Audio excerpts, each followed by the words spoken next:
that creative mode is enabled.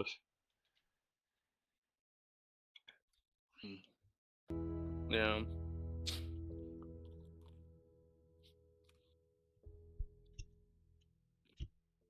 Hmm.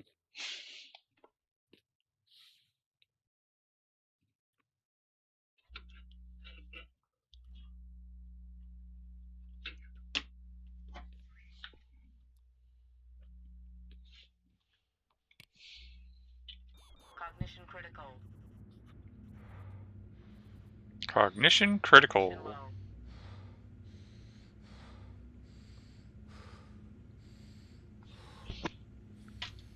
Alright.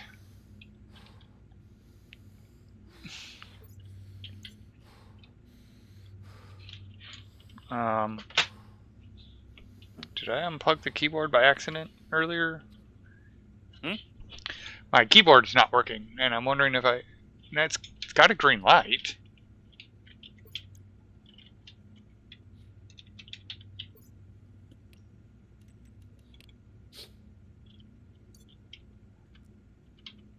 Let me just look and see. Alright, keyboard is working, but it's not. There we go. There we go. Game was just not responding at first. Oh, how to tab out and tab back in? Yep. Alright.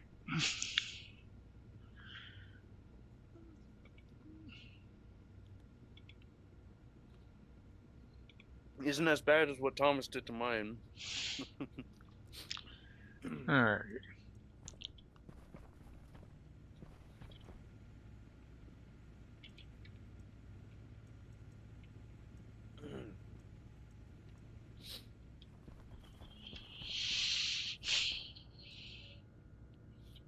Okay.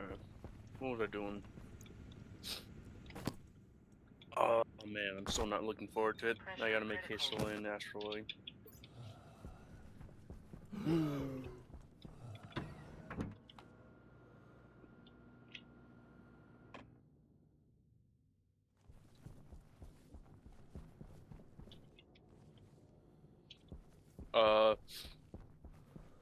I see library check.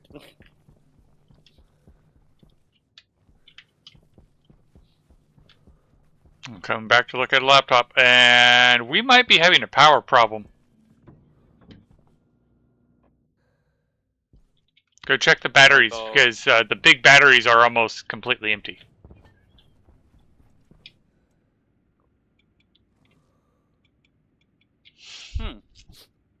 Alright, it is taking him magic. Yeah, nope, still can't see the IC10 library, and it actually even takes me a moment to get into the editor that normally doesn't happen.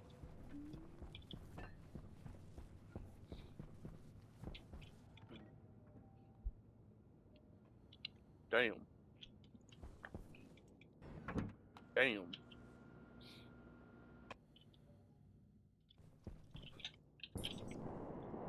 Seen all the dead batteries. We both flew to magic. Well, like, hey, it says.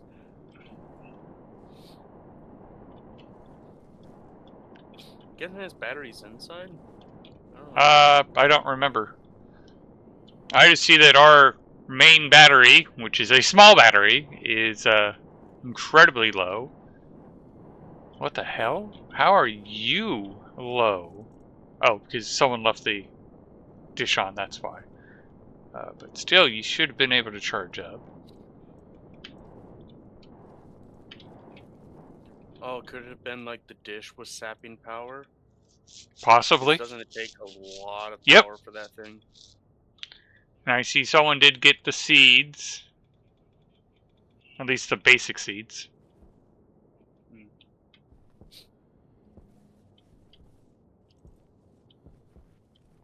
It has went through like 11 stacks of coal. I mean, let's be real. This deep mining centrifuge system does use quite a bit of power. Fair, fair. And I have a volume link somewhere. Trying to decide where the volume link is coming from. That's muted.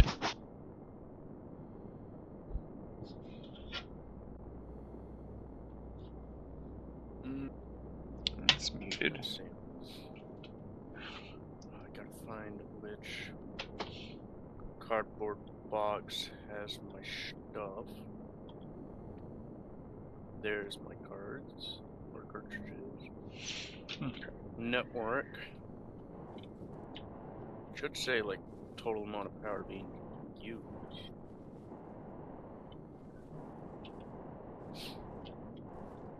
So actual is 14.5 kilowatts. Potential is like 700 kilowatts.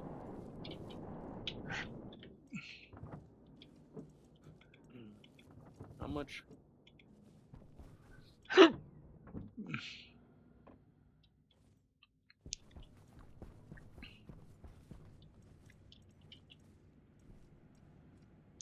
Did we leave the other network cards at the other base? I thought you had to make them. We all started with the network card. Oh. I don't think we would have left them. I don't see any network card in any of the lockers, so I'm assuming something happened. There we go. There's a network card for me. Did you not bring yours over? That's what I'm getting at. I thought I did, but maybe I didn't. Like my cards, they just like never leave my inventory.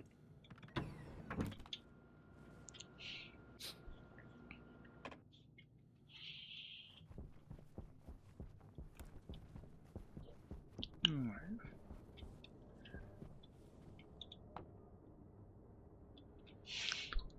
Oh wait, no, I don't have to make haste select. Okay.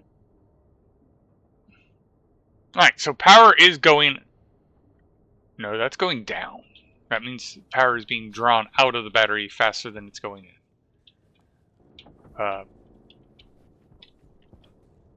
The generator was off, so it is making excess. The trick is the generator keeps shutting off when it gets to a certain point. Okay, and now the generator's filling the battery. Because we have, with the generator on, we have 24 kilowatts going into the battery. 24, damn.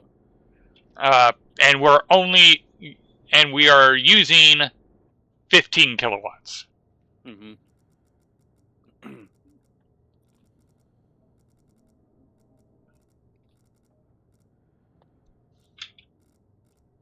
That's a lot of power draw.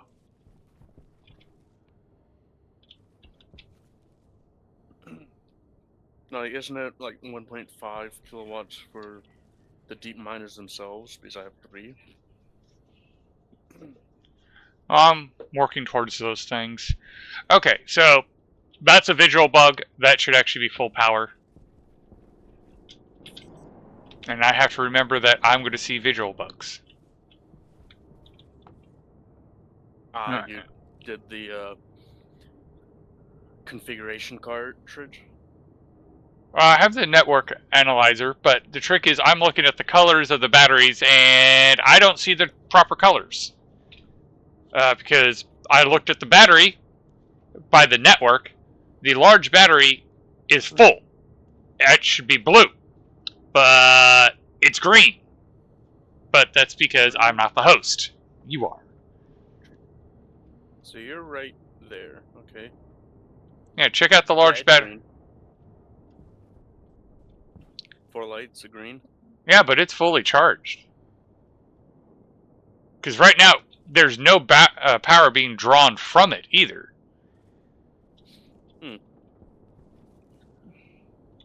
Which, actually, I think I know what might be going on. Let's see here.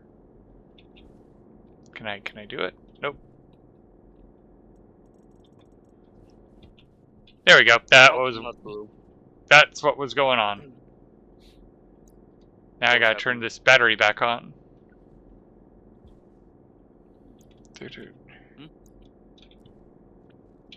The battery was stealing all the charge, so it couldn't top off, and now I can't hit the button. See if you can push the button on the station battery.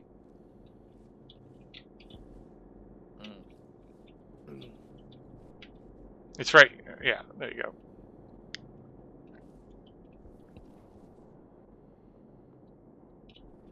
Okay, you got it. Mm-hmm. All right.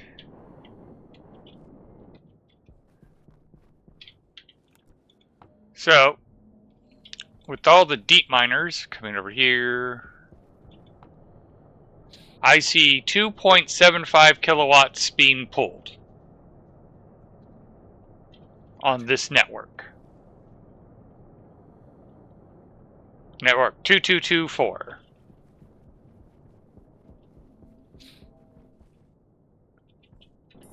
Ah, okay.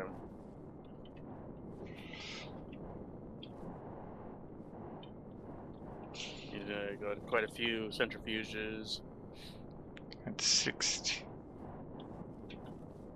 Alright. Wait a minute. Okay, yeah, it's not backing up too much. Alright, so they are all wired.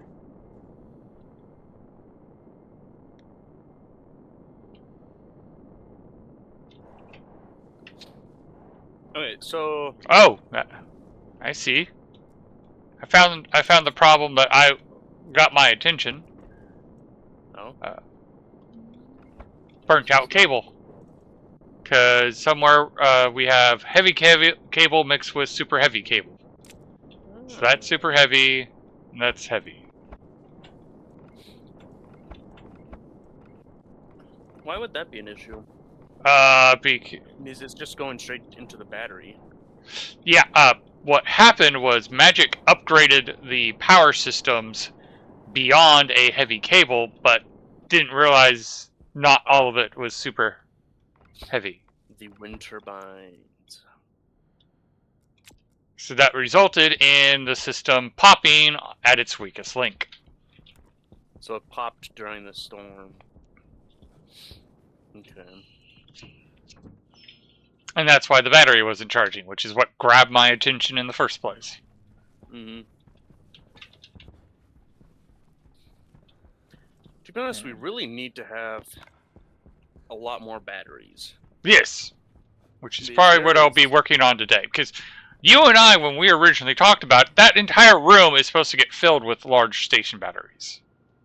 Yeah. Except the middle. Because I was thinking having, like, emergency power, which would just be solid fuel generators Yes. in the center kind of thing.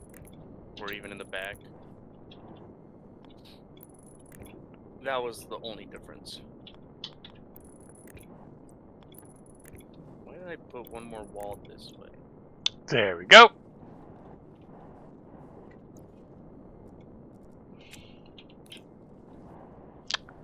My spider sense was tingling. I knew something was wrong, and we found what was wrong. Mm-hmm.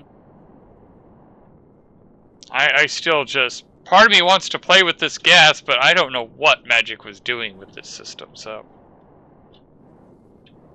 Well, I can tell you his goal. Okay, what was his goal?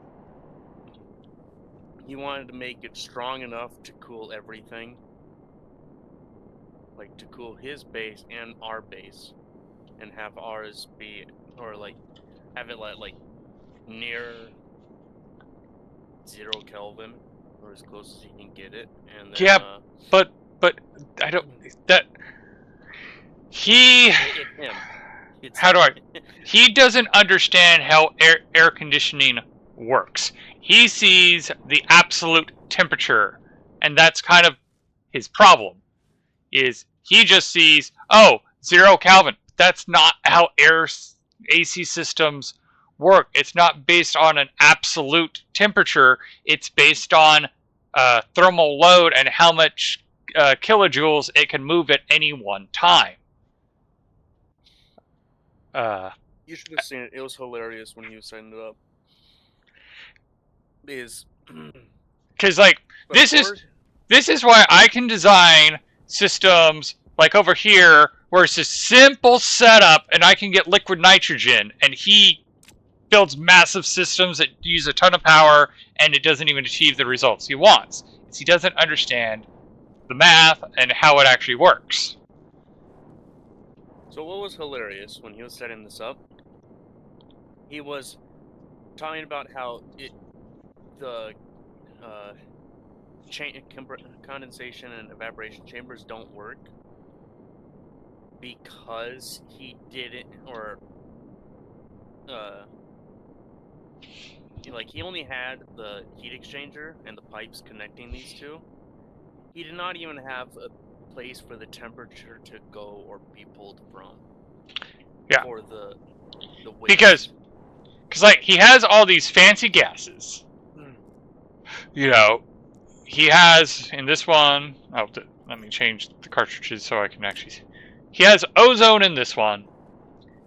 He's got Silanol in this one, and I know one of them he's supposed to have like I saw like helium. Yeah, helium in here.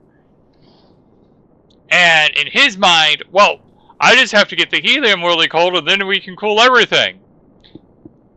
That's not, like, yeah, you can use the helium to get as cold as you want, and then that can become your thermal mass that buffers. But the thing that determines how much you can cool, like looking at this system, these 5 radiators are your limiter.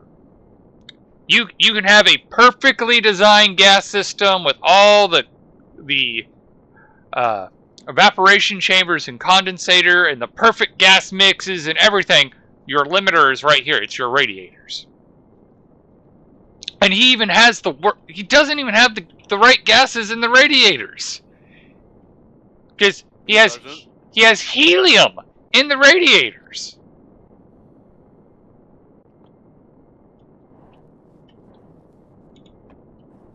Helium and ozone. What the gases you would want to, like, so I was trying to talk to Ulysses on this one, or Ursius. We have this Silanol, okay?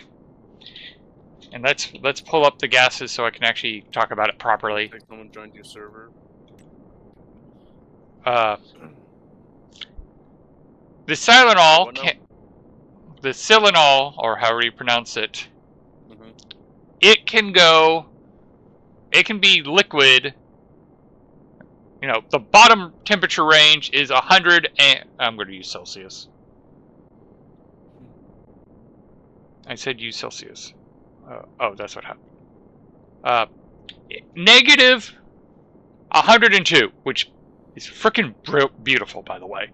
But it can be a liquid at negative 102, all the frickin' way up to 586. Now, granted, you have to have it at high pressures for that. And realistically, you're probably going to not go all the way to 60 megapascals. But you can get that temperature all the way up to 548. What you would want to do is you would want to cascade a bunch of evaporators, condensators, so that way you get to like 500 degrees Celsius, and then run that through a large radiator. And that way you can vent so much heat. If you make your you design the system so even when it's venting all that heat with a large radiator, the low temperature is 500. And then you have the radiator shut down when it hits 500 because you want to keep it that hot. Because the hotter the gas is, the more efficient the radiator radiates. Does that make sense? Yeah. Because if you have your radiator at 500 degrees. Especially in a Martian atmosphere of -4 right now, it's going to radiate so much heat because of that temperature differential. Coming and looking at a system right now, it's not even radiating a kilojoule. So this is a very poorly designed system because you have 5 radiators, and between the 5 of them, you're only radiating maybe 2.5 kilojoules. That's not a lot of heat movement. But if I cascaded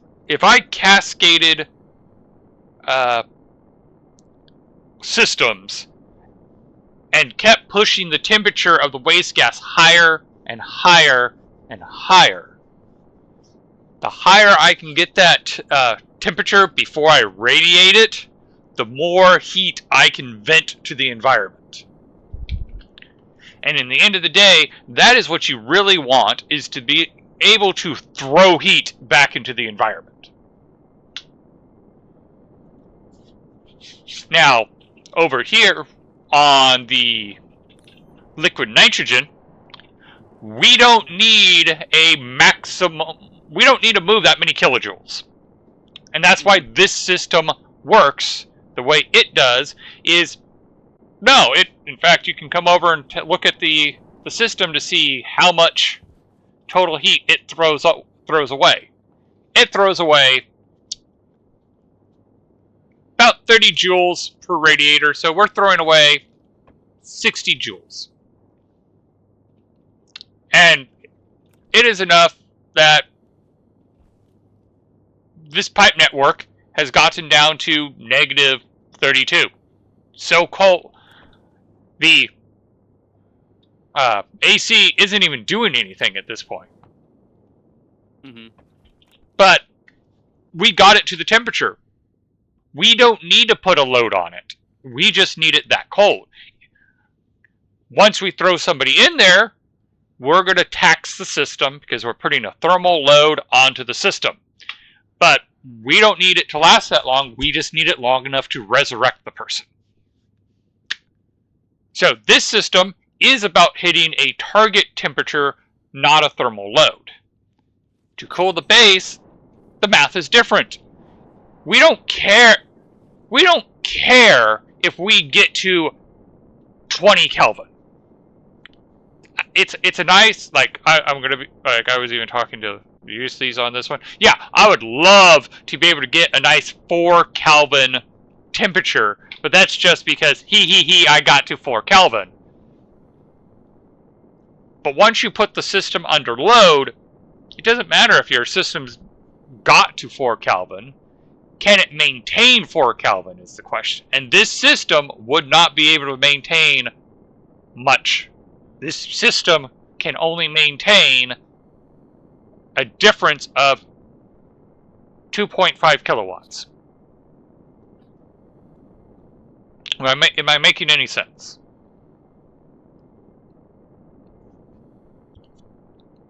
And again, why did he put the low temperature gases in the radiator?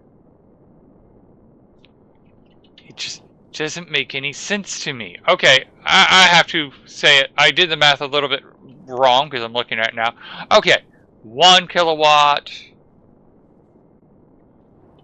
So about 4 kilowatts, but still, I can set up a simple system with just I can set up one of these AC units and get a 4 kilowatt difference without using all these fancy gases and all this equipment to get a 4 kilowatt difference. Why does he have a purge valve here? Because he didn't listen to what I said, and he is trying to remove gases from the liquid pipe. Why? in order to keep the liquid being a liquid. Yep. You need a lot of times you just use the gas itself as a pressurant. If you want to be really spiffy about it, you add a gas like helium to be your pressurant. But why would you waste helium as a pressurant when you can just use the gas as its own pressurant and just add more gas to the system? Like, the limit for the first evaporation chamber setup is literally the gas itself. The Silenol is limiting it. Yeah. If he did have it for, like, helium... Let's see. Helium... Condensation.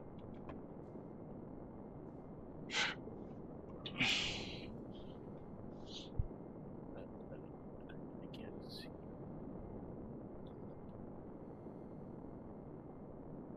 I think... Oh. Oh, helium doesn't... Oh, so what's he using this one then? Ozone. Yeah, I'm looking at his system and I'm just going, the fact that he has this condensation valve on the system, like, I know why he put it in there, but it tells me he doesn't know how to design the system. If the gas in here, working gas, was replaced with ozone, it would have gotten a lot colder than 120. When you have a condensation and an evaporation system loop, there should never be a need for a condensation valve, except for a safety. But even then, you really shouldn't need it because the two systems should be working in tandem and you should never get condensation in your gas line.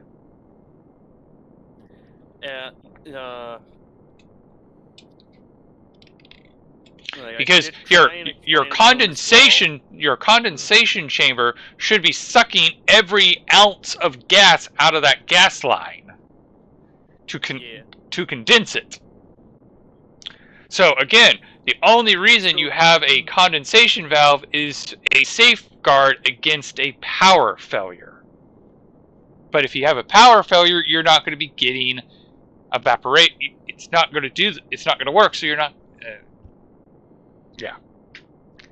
Well, the big problem is actually overfilling the system. Is then, like, that's what he did. He had like 100 liters of gas in here or something, and like this evaporation chamber cannot eat through that at all, not even close. So he overcharged the system. Yeah, like I even went onto my moon base and showed him. See, I only have like four evaporation chambers working with themselves. I only had like 10 liters in the pipe itself. I'm sure if you remove the condensation valve and the purge valve, it'll never be an issue. Yeah, again, when you do it, it should never be an issue because if you do the system right, which I'm looking at this and I'm not even understanding, it hurts my head. Not because I don't understand, but because I do understand, and I'm like, why did you design it this way? Technically, on my moon base, when I was first learning condensation chambers, I did actually do like condensation valves and expansion valves or something. Because I overfilled my system, and I had a bunch of problems with gases and pipe being at too high of a pressure and all that. Well, one of the nice little tricks is you put an inline tank on that system to kind of help give you more room. Yeah.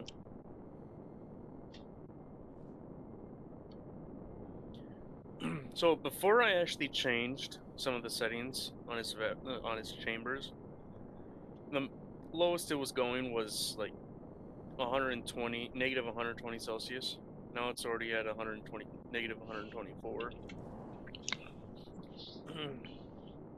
Like, I increased the pressure on this to max, decreased this to 0, and same thing on this. Alright, we're getting about a 6 kilowatt exchange through this heat exchanger. And you fly right in front of the thing, so I can't read it. Oh, you were looking at the other one? Oh, yeah. And this one is almost a 10 kilowatt. Oh, that's actually not bad. I'll be honest, that is a good differential between these two. Yeah.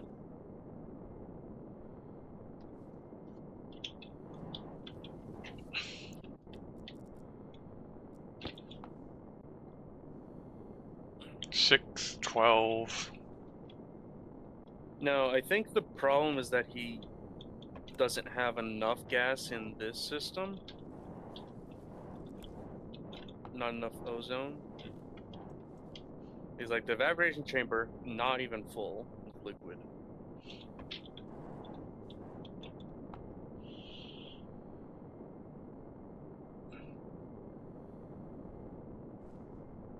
Ozone, what's negative?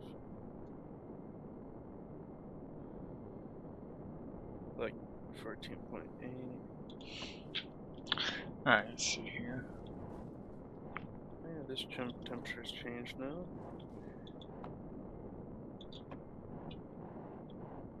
I like how we're just trying to make this work.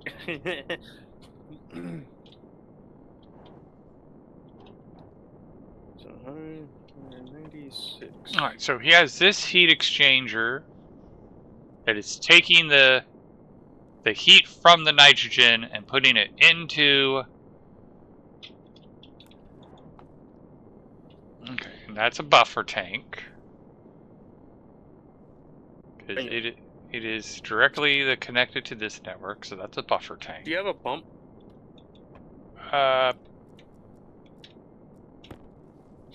He has plenty of ozone.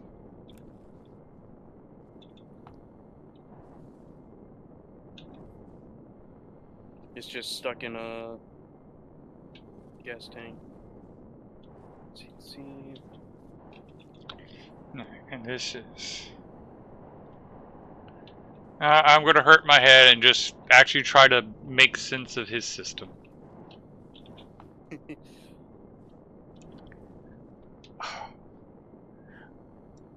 Like, this is where it hurts my head. Like, am I reading this right? Because if I'm reading this right, then he's just being an... Alright. Fly over here and make sure that I'm understanding this correctly, because...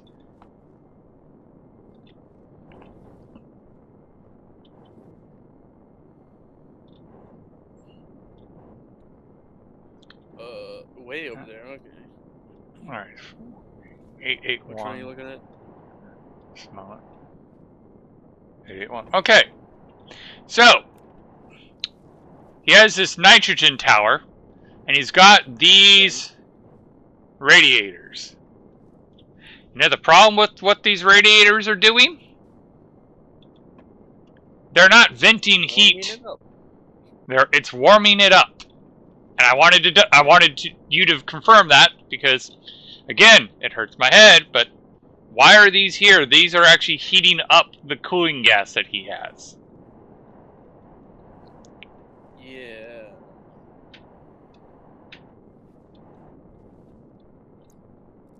Alright, let's remove it, like the pipe. I'm actually just cheating a bit. I'm actually disconnecting it here at the heat exchanger.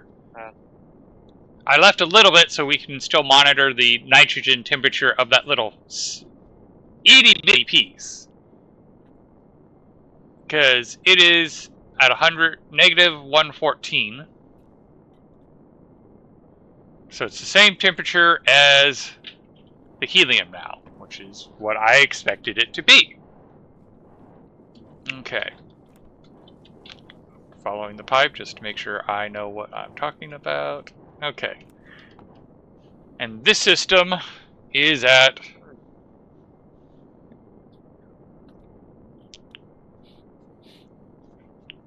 So this evaporation chamber here is actually hotter than the helium pipe.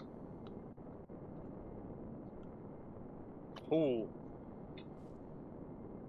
Well, I am adding I am filling the system more with gas. Okay, that explains what I'm seeing, because I'm seeing the temperature going up, not down. You should actually look at the first heat flow counter flow heat exchanger now. Oh wow, that's a big temperature difference. Yeah. Alright, let me try to work through his system, because, again, I have some concern. Yeah. Sorry, just looking at his system, just... Alright. I want to get it so that the evaporation chamber is full of liquid, and then stop filling it. Alright, so the evaporation... 20 liters. The evaporation system is throwing enough...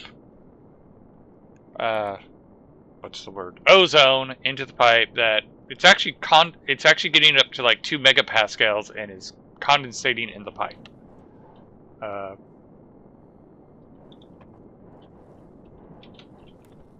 a minute. Oh, you're filling it. That's... Gotcha. That's throwing me off.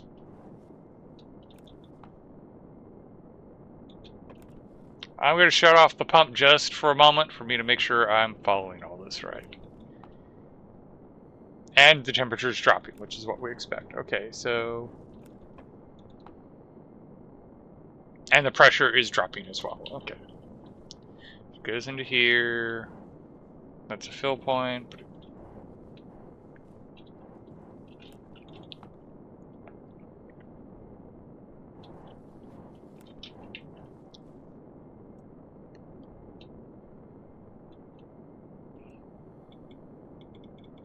You have that at the maximum pressure you can put it at.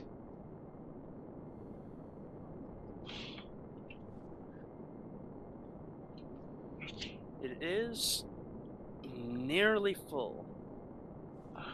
16.4 liters.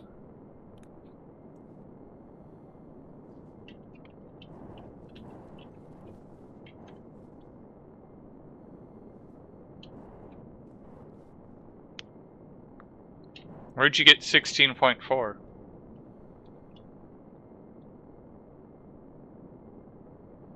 Because I'm seeing That chamber. I'm Now seeing there's 19. Okay. yeah, I'm seeing 19 liters. I suppose it's probably because you stopped importing warmer gas.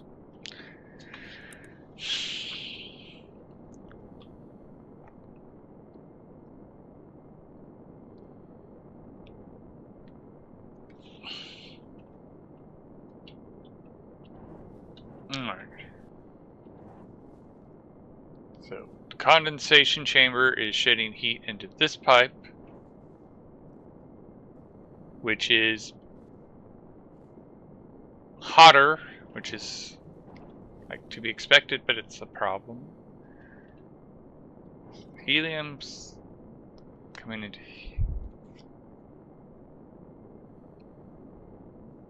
that's good.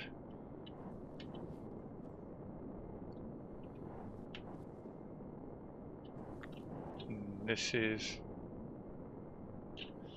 oh, that's actually a pretty good temperature swing, going from negative 90 to positive 90.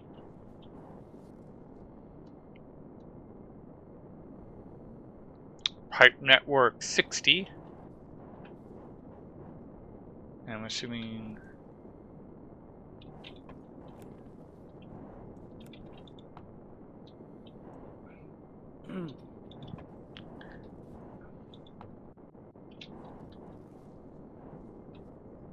Oh. okay, I don't It's hot now. I don't understand why he did the radiators the way he did the radiators. It is connected to this one. Yes, I understand that point. Or are you But talking about the gas? He's got a one-way valve right here. And it goes to this radiator first. Oh, I mean, he I thinks think it's like one direction. Or something. He thinks it flows in one direction for the radiators. That might be. So here's the problem I have that I am seeing. Why is his one-way valve pointing this way? Wait a minute. Shouldn't it be pointing this way?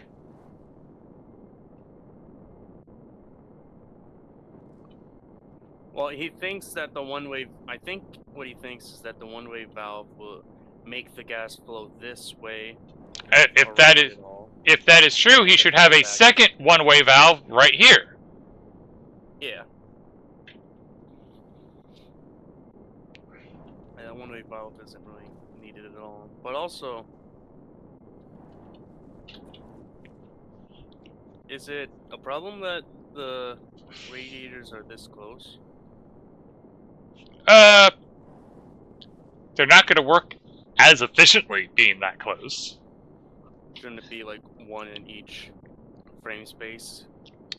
Yes, and like honestly, ideally you want to have them spread out because what the radiator will do is shed the heat into the surrounding area, and if the surrounding area gets hotter, then the radiators act less efficient.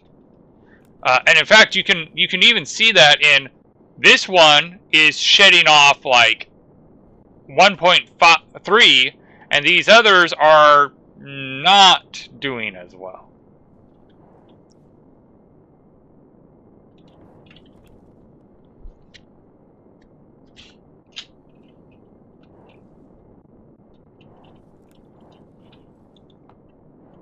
All right.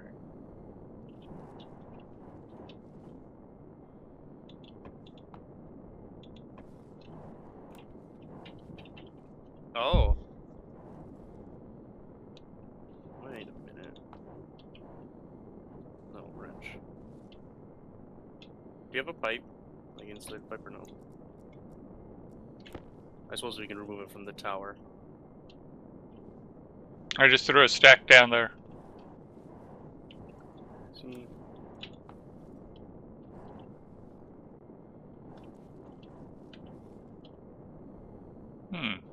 I was seeing one side of it at like 90 some Celsius. Yes. The other side was like 40 of that one-way valve. Yes. So I think it was actually like the gas were actually acting pretty weird. Like the gas didn't flow back.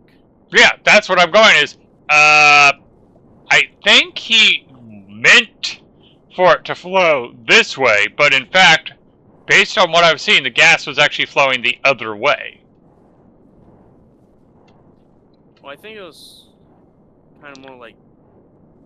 Because this one was the hottest, and then the temperature went down to here, and then to here, and then to here, and that told me the system had it floating this way.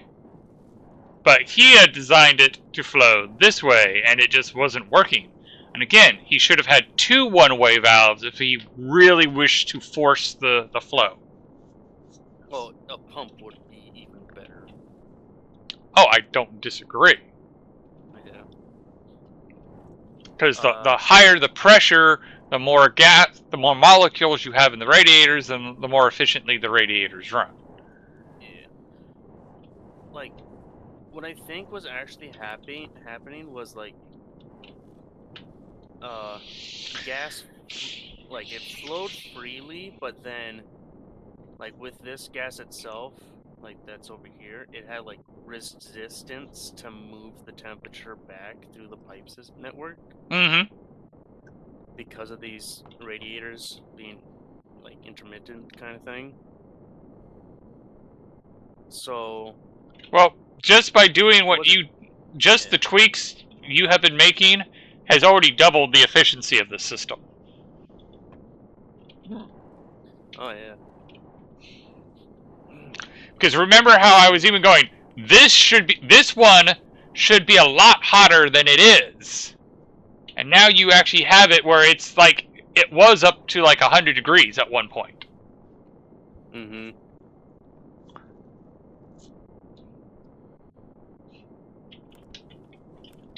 Oh, it is cooling the output pipe now.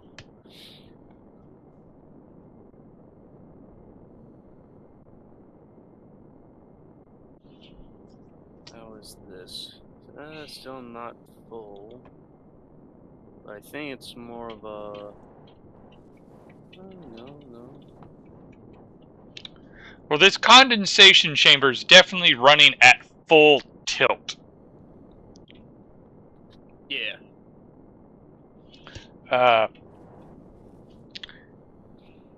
How's the gas or liquid in the pipe itself? The evaporation chamber is actually going fairly decently, too. So, Yeah.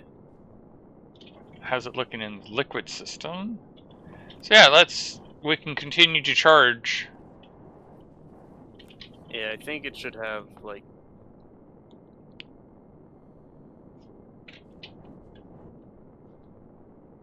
Whoa! Okay. Stop it! Stop the charging. We have Oh, yeah. we have a lot of condensation go. Oh wait, no. Yeah, we had too much condensation going on. Mm. But it's starting to balance out again.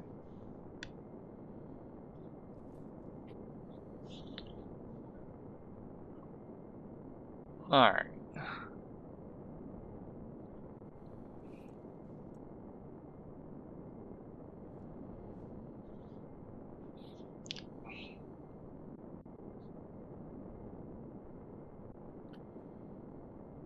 Like with the Stationpedia, ozone can actually.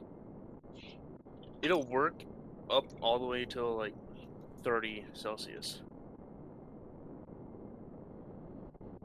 So. Yeah, like. I think if this selenium or whatever was replaced with ozone, it would just make it work so much better. But damn it, having 22,000 joules, or 26,000 joules exchanging. This one didn't really change much. No. But again, if you remember, I was going. This was the one that wasn't designed properly. It was massively underperforming. And yeah, like he had it. By the way, to like. Are you looking at the latent heat of the condensation chamber? Oh, 61,000 joules. You know we could push that higher. Yeah. But yeah, this is a much better system now. And a lot of this extra is just extra. Mm-hmm. Oh, look at that. This isn't actually. This doesn't have. It's not full of liquid now.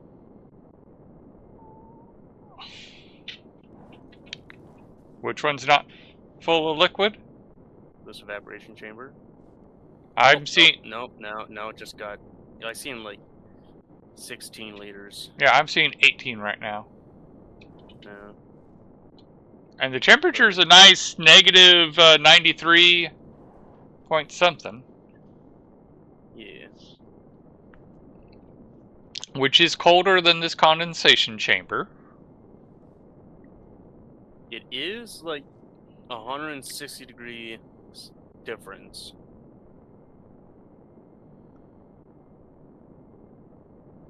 Yeah. Selenol is just a beautiful gas that I'm looking forward to playing with on Venus.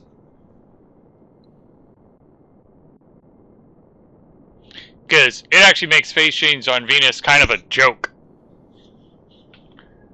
Just because Where, of the high temperature you can oh yeah, like, before the gas update, the closest you could get was 370 degrees with water. Venus is hotter than that, so you still had to figure out a way to deal with that difference. And there's a few ways to do it, and the most practical was to have a system set up to wait for a storm, which caused the temperature to drop to 365, if I remember correctly, and you would capture that storm gas, and then you had a thermal mass to dump the heat from the condensation chamber of water into just barely where water can condense. And that is how you were supposed to kind of do it on Venus. The other option was to basically do like we've seen me do on Mars and other planets, where I collect space ice, use the space ice as a thermal mass, don't even use an ice melter, and just throw it into a room with radiators and just use the coldness of the ice to be the thermal mass. So, Mage, Yes. I think Magic has an AC unit keeping the nitrogen pipe cold. Is it still negative, like 99 Celsius? It was at negative 100. Oh, it's going up. So, it is gaining heat at about slightly less than a kilojoule. It's got 4 kilomoles of nitrogen, so there's a lot of thermal mass. I'm fairly confident that if we took these radiators off and insulated the pipes that they're connected to, it would just stabilize.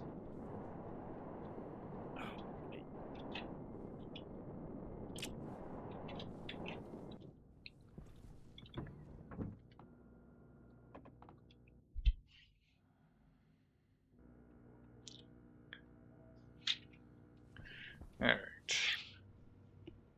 How is storage going? Okay, we're almost full. But that's going to be a problem if it's actually full. Okay. I see an AC inside, like right underneath that, and I thought that was what he was using to keep it cold, but no, it was to manage his room. Okay. But we should probably connect it back up.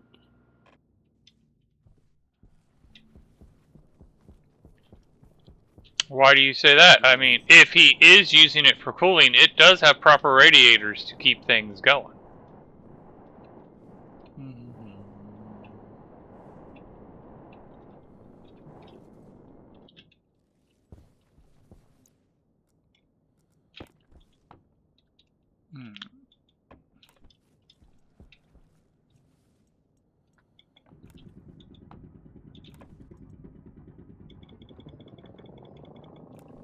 Just, it's already at negative 113 Celsius.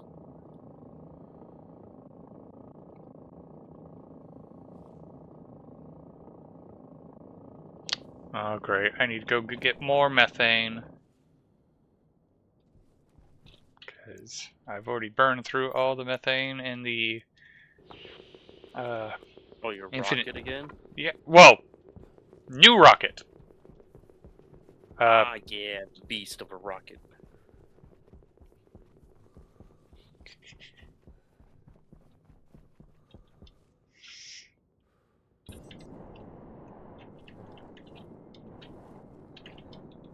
Okay.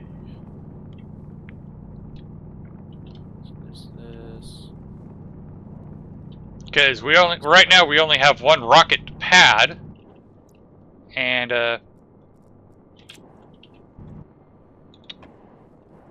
the other rocket's almost ready to come home. Nice. I should keep these on me. And then what do I need?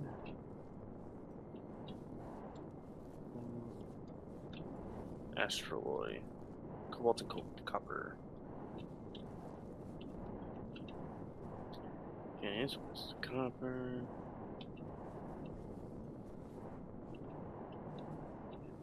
So if I make a full mining backpack for making steel,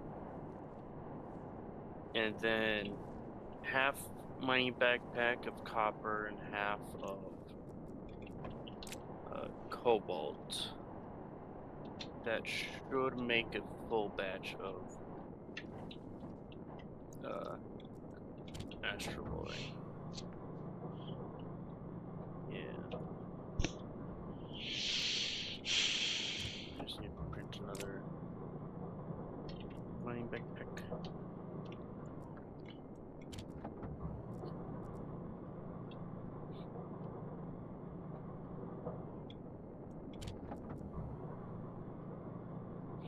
Okay, search Stationeers console. I'm in to go into supervisor.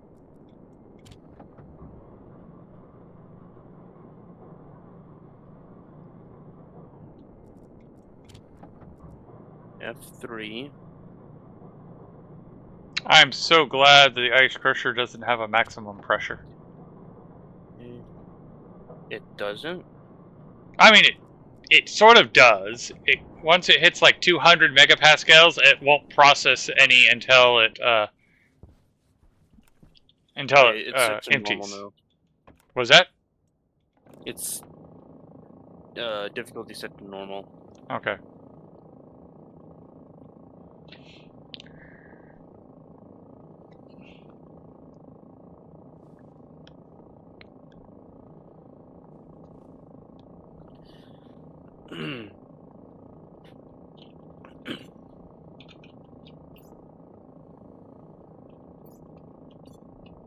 Yep, I'm actually sucking on methane now. And we're drinking on water.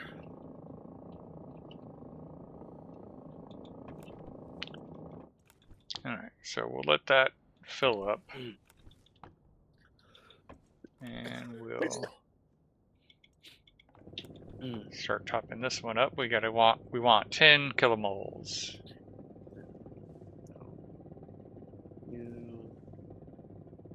Am I gonna have to go get more oxygen too? I think I'm gonna have to get more oxygen too. Yep, we need more oxygen.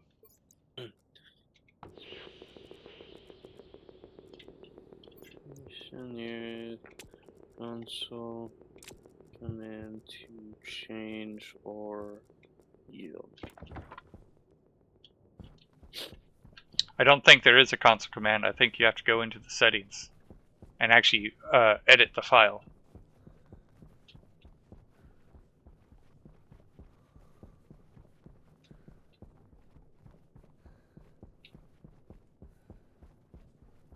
I've never actually done it. I've only read about it.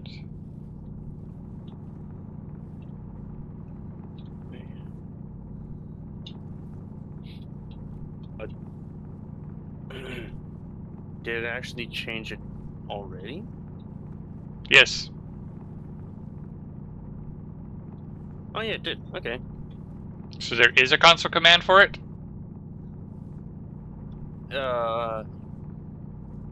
It said you can use in-game commands to instantly shift between vanilla difficulty presets, which changes mining yields. Ah. Like easy difficulty doubles, drop them out. So it went back to normal, drop them out. Gotcha. undid all. There's no console command to change exact drop quantities. Okay. It's like, I know on Reddit people keep asking, and the answer always seems to be no, there's not a command for that. You have to go into the files and edit it directly. Yeah. And I'm guessing that is what he did.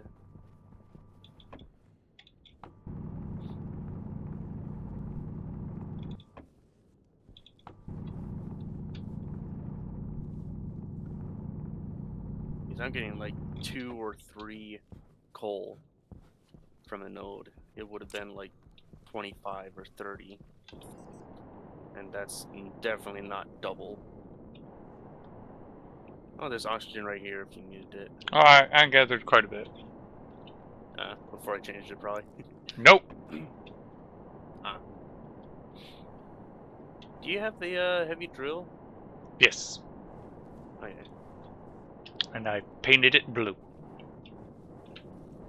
I was like, wait, has he been suffering with the starter drill this entire time? No.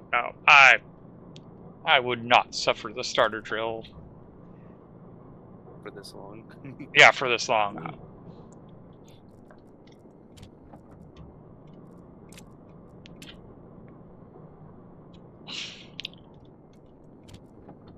I'm only suffering it currently on Venus, because on Venus I'm only on like day 26, and I still haven't got a tool printer up and running, because I'm trying to get my systems that will keep me alive. Yeah, like cooling. Cooling? I actually got cooling taken care of. Ooh. Like that was the primary thing, was get cooling. I Sterling cooling. Nope. I do want to get to the point of doing that, but I don't have the infrastructure to set something like that up yet. Okay. But I got my greenhouse up and running with icy tint, controlling the grow light. I have 2 potatoes growing right now. I left 2 seeds in the. I want to make sure that if I screw up, I got backup seeds. One plant is fruited. I'm waiting for it to seed, and then I'll harvest it and then plant the potato and the seed, so I'll have 3 plants growing, and hopefully that will be enough to keep my oxygen levels up. You're doing a human? Yes. And that's on Venus, you said? Yes. What is that atmosphere made of? CO2 and hydrochloric acid. And it's a storm. Yep. I didn't hear a storm alert. Hydrochloric acid? Yep.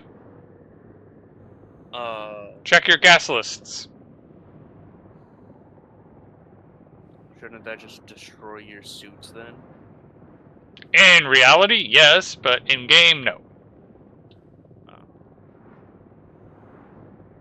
But yes, if you were to land on Venus, your suit would melt with any real world gear.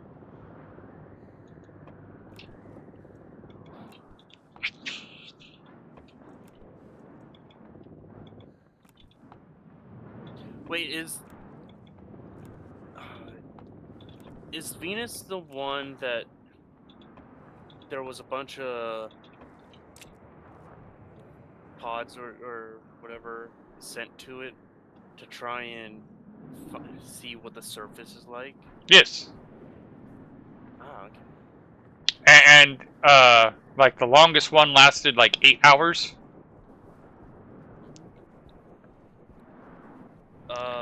Is that the one where they did like bricks of something that just takes a lot of heat to change? Yes. Hey. Although I think what you're thinking of is the satellite that used solid helium to keep it cool. But yes, Yeah, the Venus probes, they effectively found a way to basically, we can keep it cool for about 8 hours. We can do some really cool science in that 8 hours, and that's how we've explored Venus so far. One of the fun one I was facts thinking about was the one that landed sideways, kinda, and it took a while for them to actually get a signal, like to detect that they were getting a signal from it because it was just super weak because it was sideways, not straight up. I know it actually captured some pictures. I know China had a probe land on the moon that way. Yeah, exploring Venus is incredibly hard. It's really cool science when they make it work.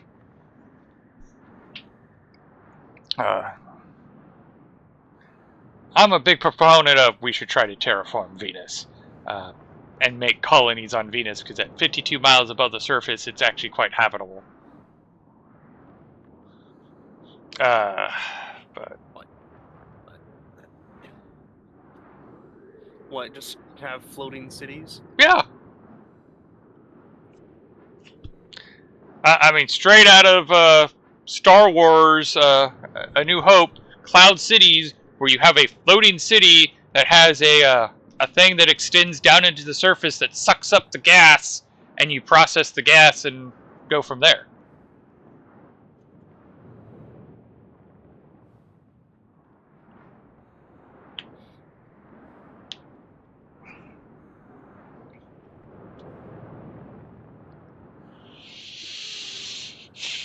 This storm is very inconvenient given how you've marred the landscape. I don't think I can walk back into the habitation. Well, don't you have the hardsuit jetpack, right? Yes. You can just increase the thrust. Well, technically, I can't increase the thrust, but I understand what you ran are out of saying. gas, did you? Nope. I said specific words for a specific reason. Okay, it looks like I can walk back.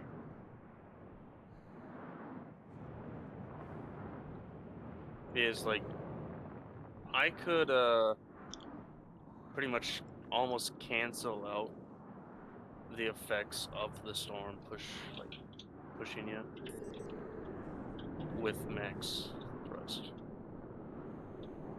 Like it's very slow. Yes. But my direct statement is I can't increase the thrust of the jetpack. So it's already max? Yes. Alright, what's this system that was hidden away? Did I hide some? What? It's another helium system. A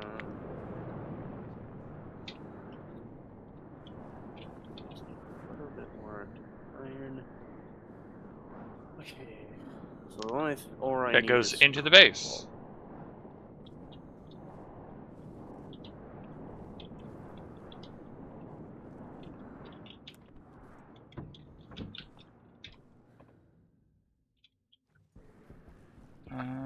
There's water. Okay. Right? Collect water ice? I don't know how our state of water is. I'll go check. It's not really often that we see water ice. Yeah, we need to learn the new system because you got to ferment alcohol to get water now. We're at 32 liters of water. Yeah, I'll get that water ice.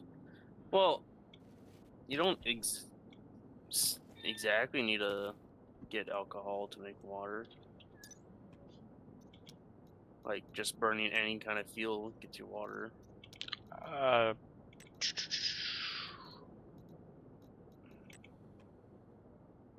Okay, yeah, that is true.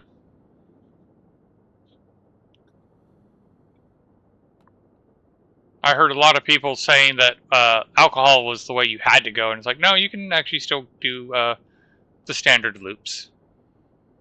Yeah.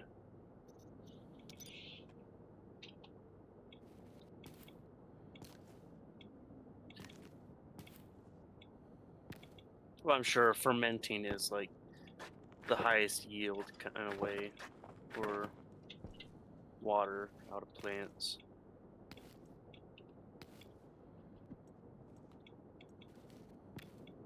Or maybe not. Oh, like does alcohol making need like biomass? Yes, and Or you does it get need like 10 biomass per alcohol. Oh, I mean, 1 biomass gives 10 alcohol. 10 alcohol turns to 2?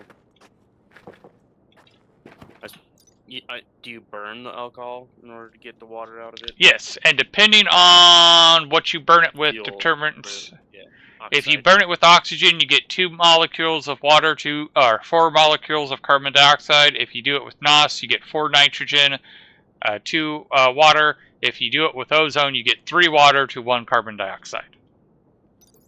Oh yeah.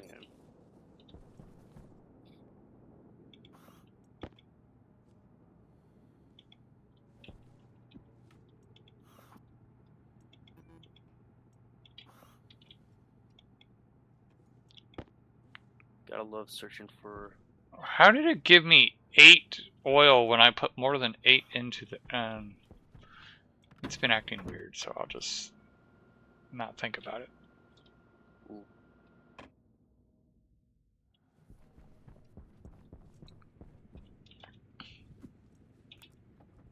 There's. I rotated oil. the crops while I was there. Oh yeah.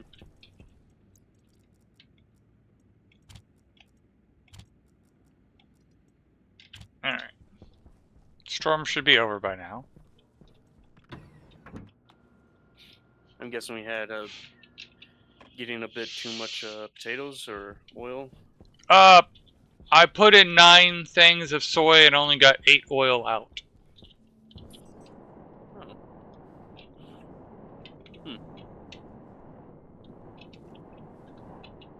Wonder why.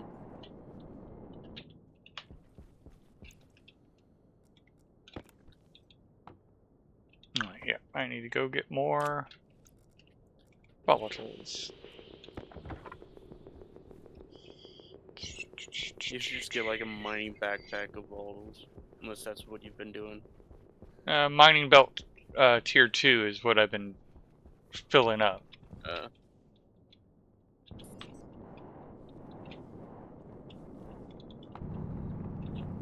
I like how most of my screen is just inventories. Like I got like the center of the screen just being able to see. You're the person that the big corporations just want to fill the screen full of ads, and you're like, oh, okay. I got my own ads.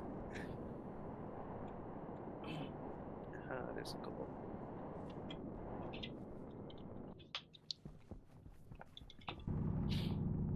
Meanwhile, you look at me like, how the hell can you function with such little inventory? Yep. Same way that I can make a combustion centrifuge work with such little code.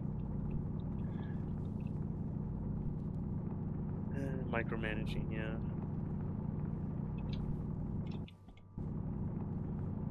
I grew up dealing with limited resources, so I'm pretty good at managing limited resources.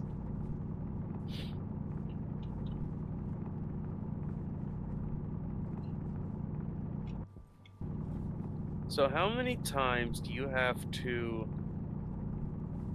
change stuff out? Or do you just like grab the exact items that you need? I usually grab the exact items that I need.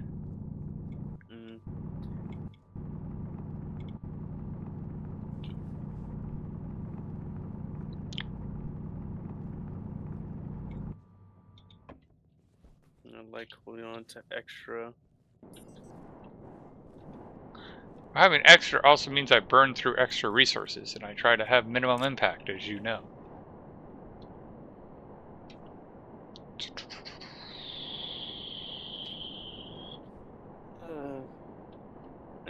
your Minecraft that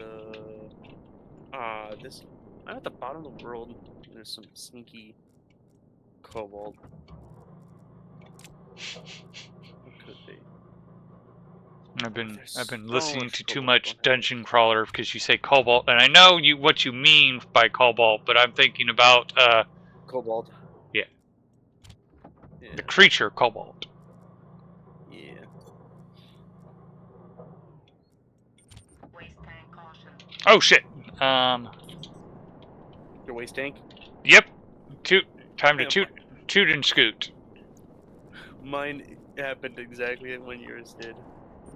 Waste tank caution.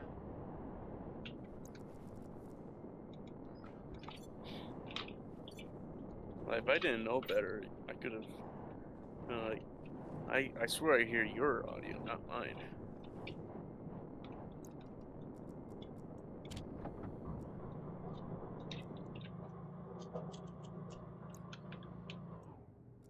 At the surface. Well, you probably do hear my audio. You probably forgot to mute Twitch.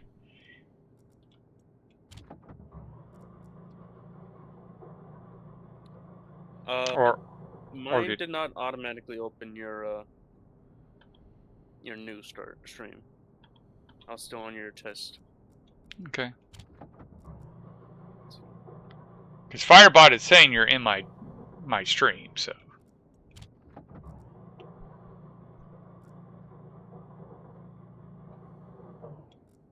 And God knows I've done the bit where, oh yeah, I forgot to actually mute the stream and I'm hearing you. Mm-hmm.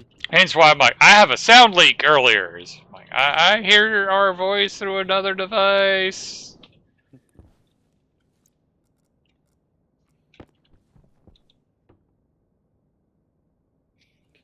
Like I literally have to reload Twitch in order to be able to open up your new stream. Interesting. Mm-hmm. I couldn't even select your new stream. Alrighty.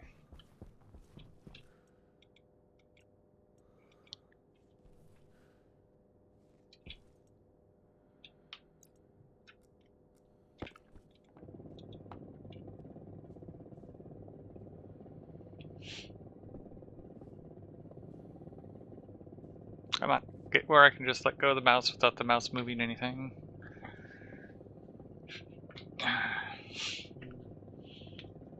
Alright, so this system seems to be filling up fairly nicely. I want to question.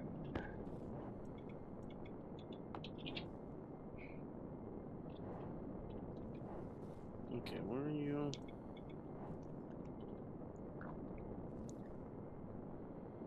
Oh, you're rocket. Okay. How Could you quickly do something? How does it determine? And check my suit atmosphere. You have nitrogen and carbon dioxide. Okay, so that is why I'm breathing weird. It's one more higher. Yeah, the two gas tanks have different pressures. They really need to make the tanks in rockets one network.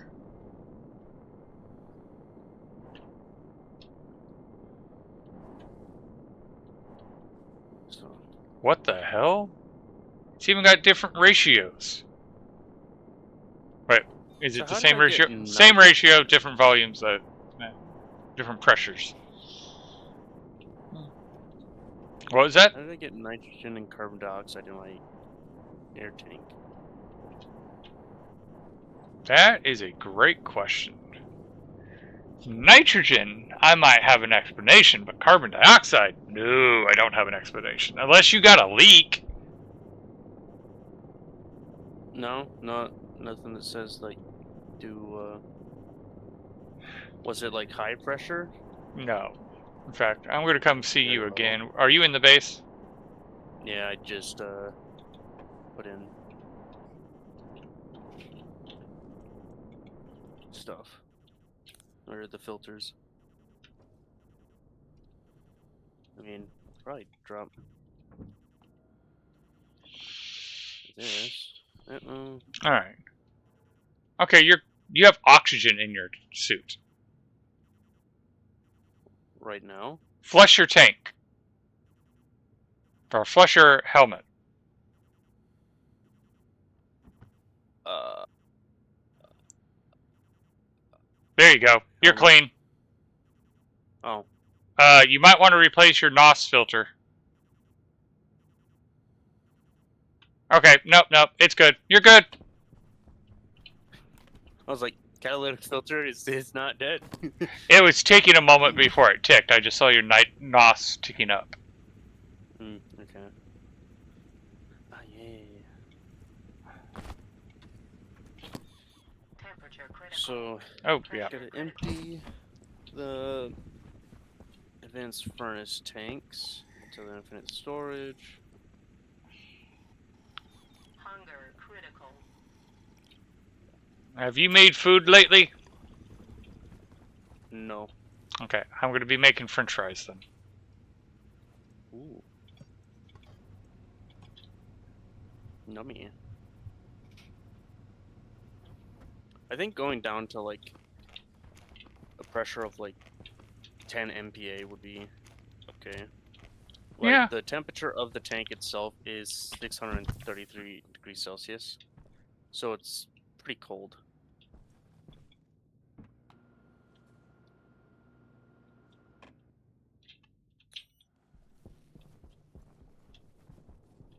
Oh, and our battery is full. So we saw... And yeah, that storm helped top off all of our batteries. Yeah.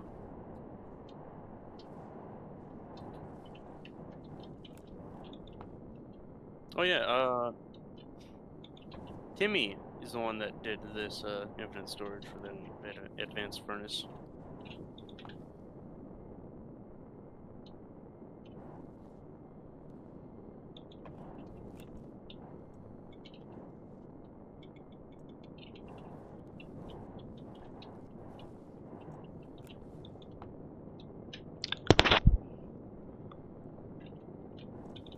I think that's good enough.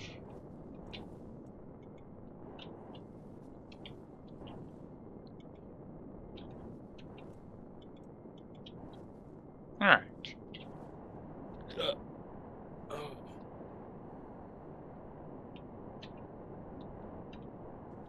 Okay. I'm gonna decrease that.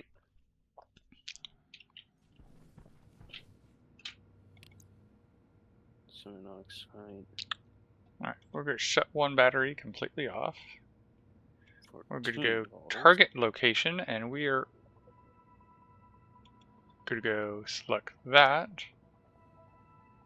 And go! I have 830 seconds of fuel. That is a good fuel time. Nice.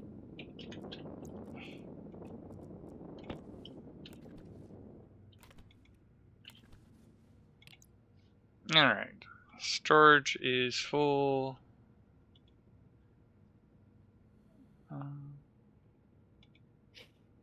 Mining has stopped. And in fact,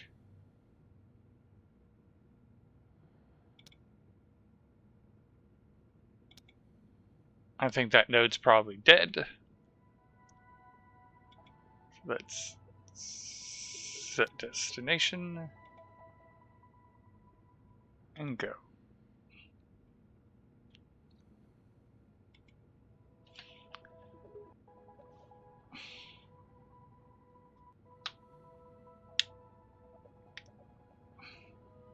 Yeah, chutes are on fire. Huh? Successfully launched the needed rockets.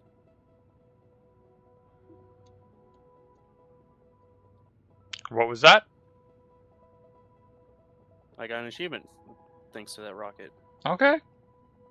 I don't know why you didn't get it on the other launches. I'm guessing you had to launch X amount of rockets. Ah, that might be it.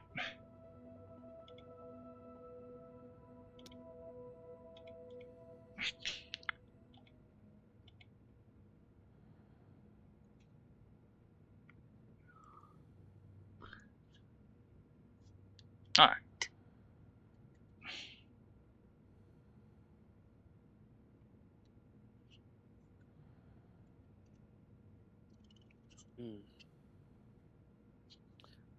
So yeah, the chutes they catch on fire from the temperature.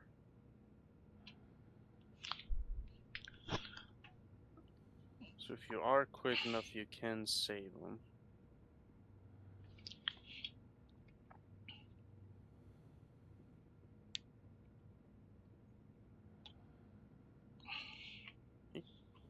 Alright, we're at 25 kilometers. Got about 2.5 minutes before it lands, and we have more than enough fuel.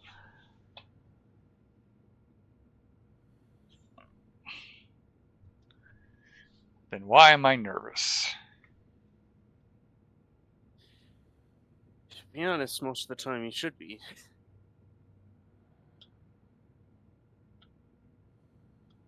Because I'm probably getting nervous because I still see that ground velocity is negative 250, and we're already at 15 kilometers.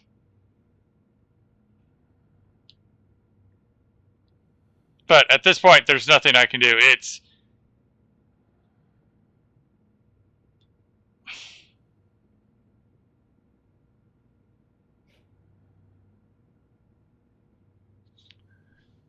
We're at negative 2 meters a second, and we're at 10 kilometers. Less than 100 seconds till impact.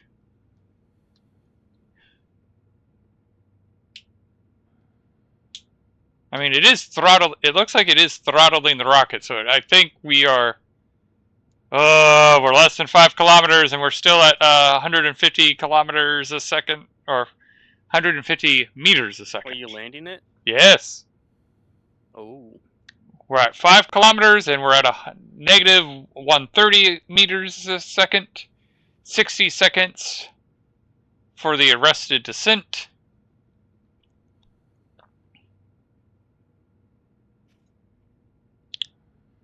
Three kilometers, and we're at 100 meters a second.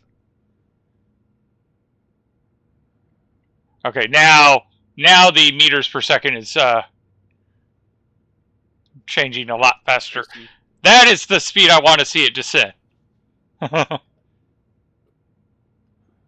we're now at like negative 60 with less than a kilometer to go. Oh, I see the little blue dot.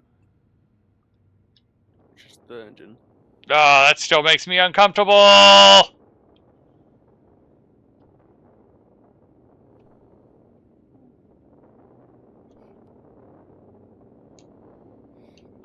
It's slowing down, I think. Yeah, it is slowing down. It's just... Okay, now we're at like 10 meters a second, and I think that is a survivable. Yeah, it is going down. Okay. I don't like the fact it says impact. But yeah, it should be good now. Ooh, fire.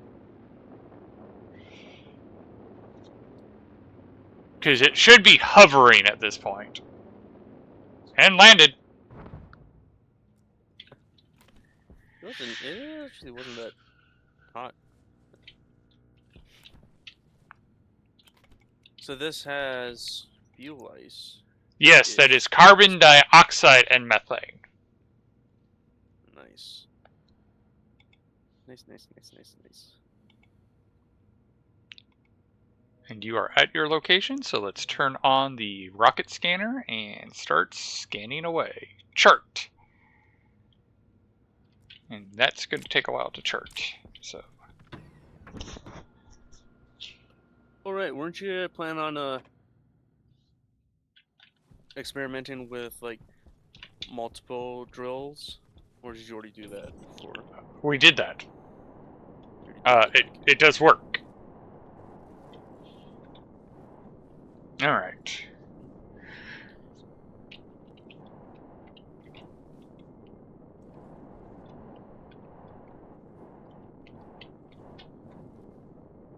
Alrighty, so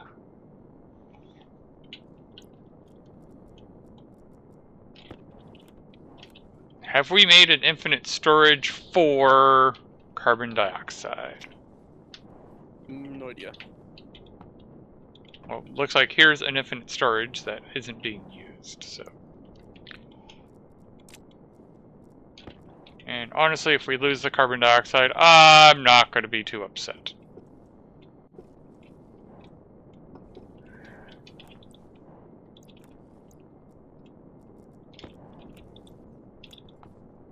Okay.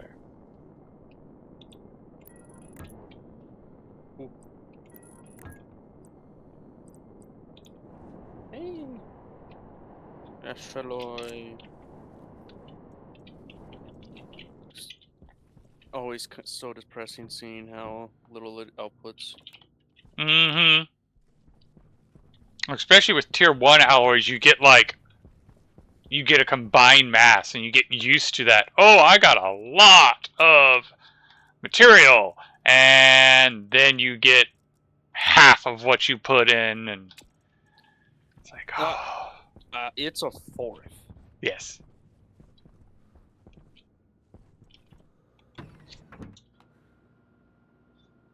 Like what I mean by half is I always do the math and go, all right, I'm not going to get as much as I think, and I still get half of what my brain tells me to expect, which, as you said, is a fourth. Mm-hmm. Actually, solid point. Actually, to be fair, like I did get 600 grams of astraloy, so we wouldn't really need to make that anytime soon again. Have you met you? Astraloy specifically? What all can it be used for? I don't know, but you'll find a use. I'd actually have to go into all the printers in order to... Or... I could probably Google it. Over a recipe with...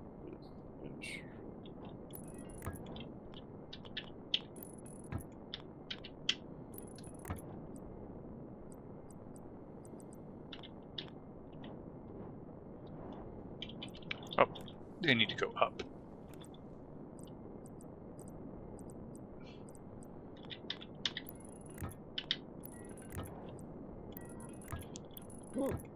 Okay.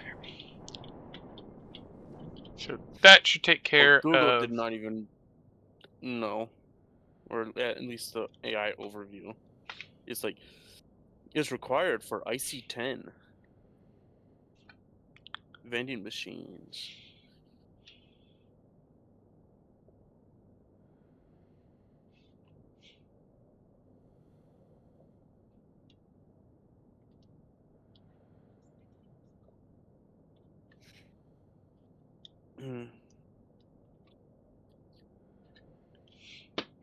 Everyone, thanks for watching. Oh, just items used in. Okay. About Phil. Hard suit stuff. Some of you may Okay. know this, some of you may not. Astraloy sheets. If you were to take Hits an item, reinforced put on walls. We put on the screen. Ooh, nuclear battery cells. Okay. You notice Amy. It doesn't fill in. If you look at Apparently preview, one of the Larrys. you see that it fills in.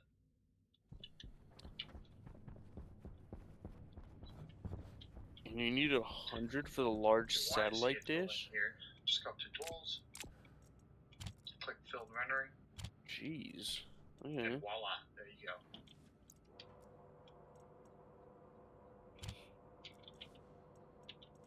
I hope this helps you. Thanks for watching. Please subscribe. My boss just sent me a tip with Lightburn, and I'm definitely going to be using that. Tip with Lightburn? Yeah, Lightburn is the software we use to control our laser. and Okay. he found a tip he found online that allows you to, like, normally it just shows you the outline of everything, even if it's a fill versus a line, unless you go into preview mode. And he found a way to make it where it actually displays in the work area whether it's a fill or a line. And it's like, oh, that is so useful, especially when he likes to send me files that use the colors that aren't very easily seen. Like, he loves using those colors for fills, and it makes it really hard for me to see. Yeah.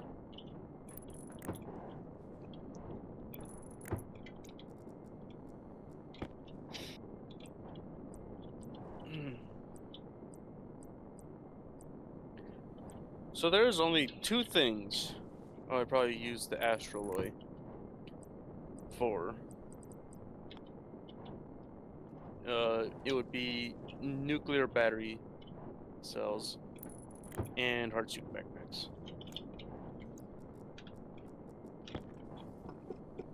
Is the other uses is like harm helmet, hard suit jetpack, hard suit, harm suit, the large satellite dish, which you only need one of.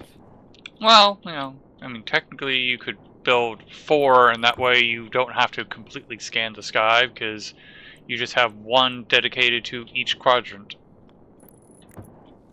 Hmm. Just as a random thought.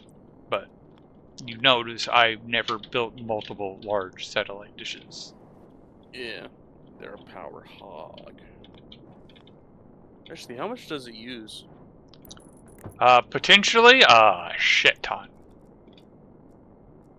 Like 50 kilowatts? Go see what it's set to right now.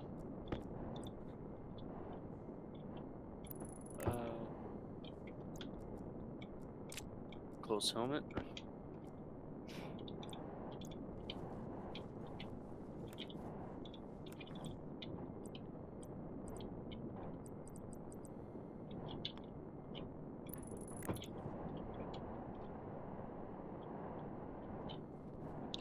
Hey, I guessed right. Yeah. 50. Okay. It uses a lot. Yeah.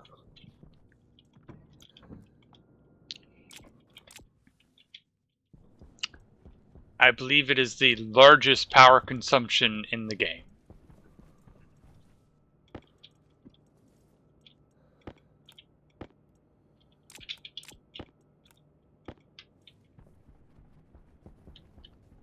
How in the world do I have 95 grams of steel? Or 595 grams of steel in my auto lathe auto printer. Oh, yeah. The cargo Larry. I don't think that would actually be possible. Because all the stacks are of 50.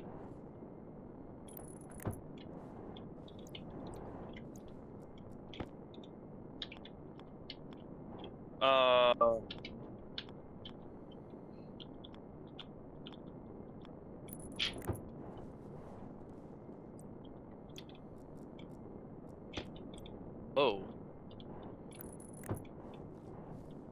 What in the world happened?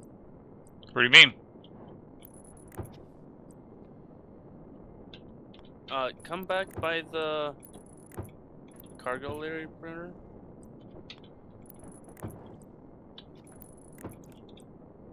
Let me pull up your stream so I can actually see if you actually see what I'm seeing or not.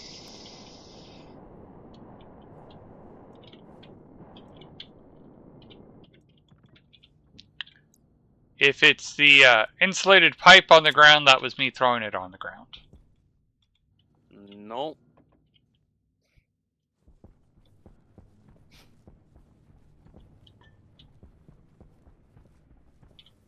Okay, you see it. you see it. I don't see the cargo Larry Pulling up your until I stream. look away.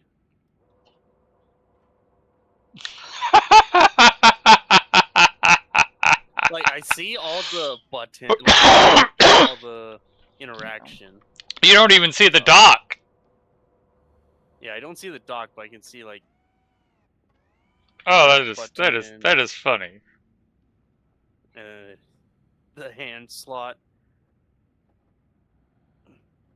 But like also like I can kind of see it depending on where I look.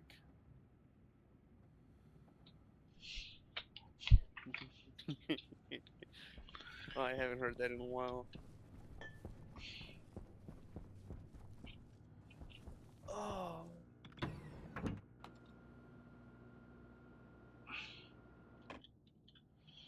Gotta love the better rave.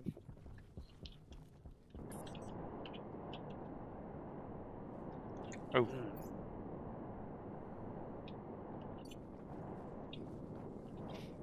Alright, so Alright.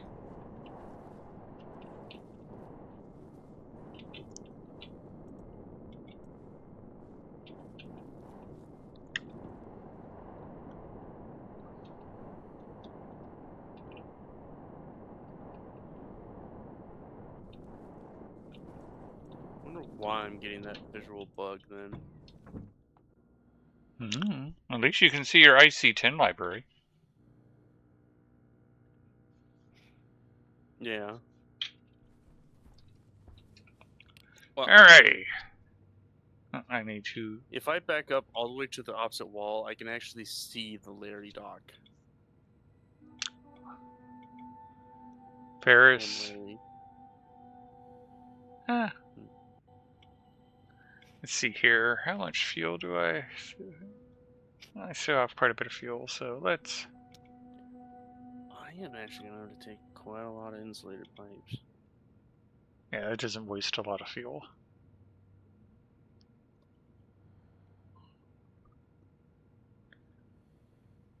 Alright, and discover.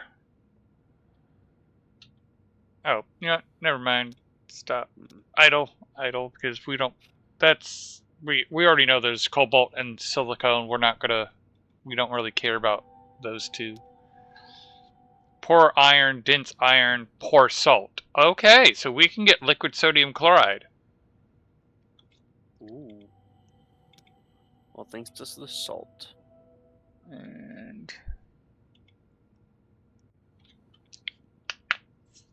that adds 48.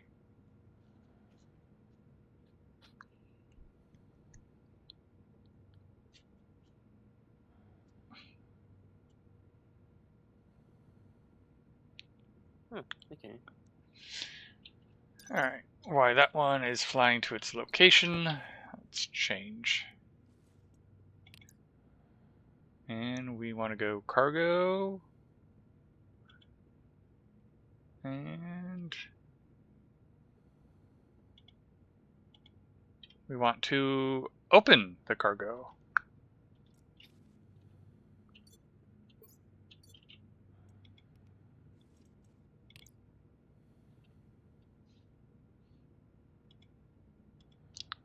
Church. And that's going to take a while, so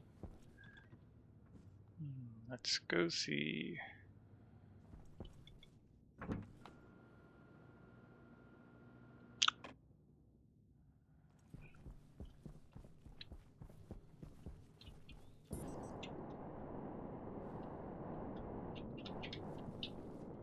I do hope Timmy does join us again on here. Mm-hmm. He was kind of tired of Stationeers, and that's why he went to Space Engineers. That's fair.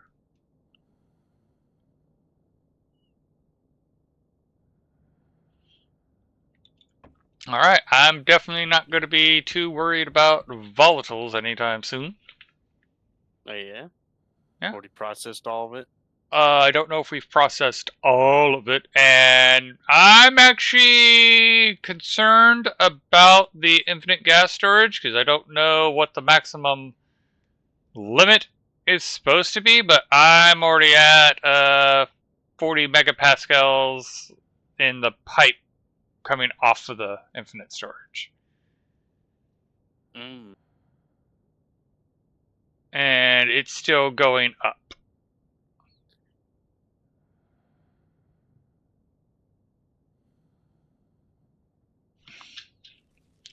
Because Hopefully, I thought it was supposed to stop filling the pipe at a certain point. my code definitely did it, but he did not want to use my code.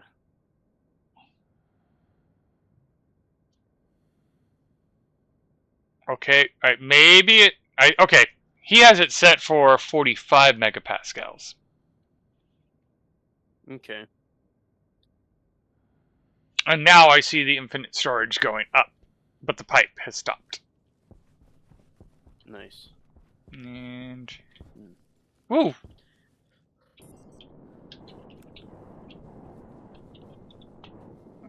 Daniel.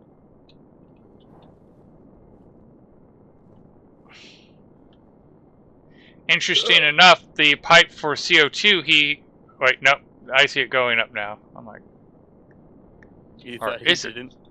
Well, no, I actually thought the opposite because it's like its pressure is at 5.58, but I'm only getting 2 moles of carbon dioxide for every 22 moles of volatiles, so.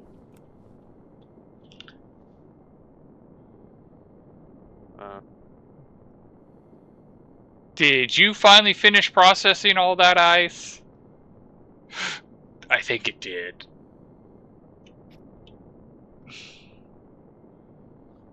Is it how much you wanted?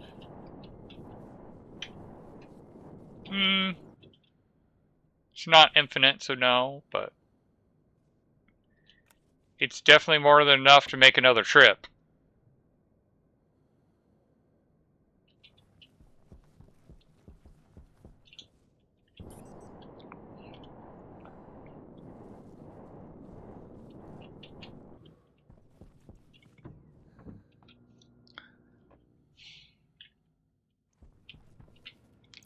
Alright, location.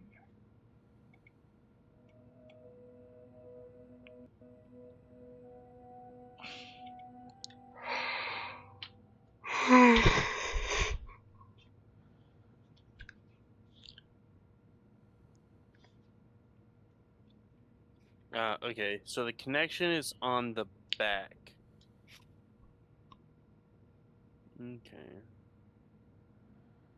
For the combustion deep miner. Oh, gotcha.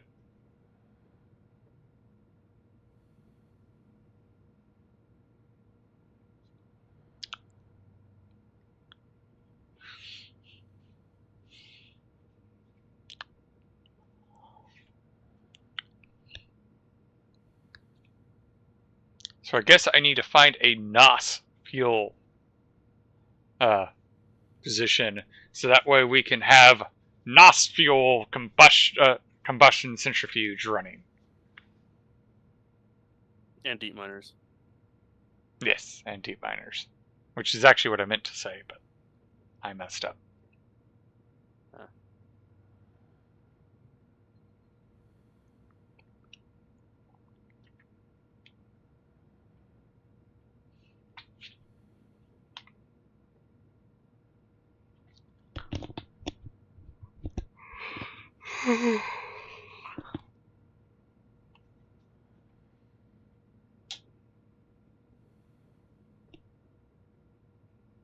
Alright, and this will be the final scan.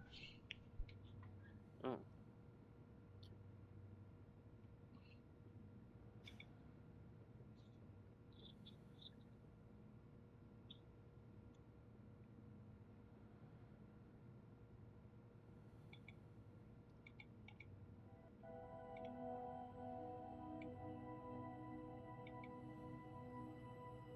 If I set the destination, it does not tell me.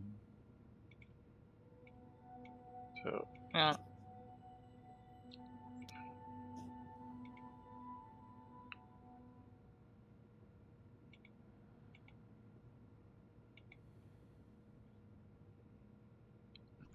oh yeah, I've only used like 200 You said seconds of the fuel.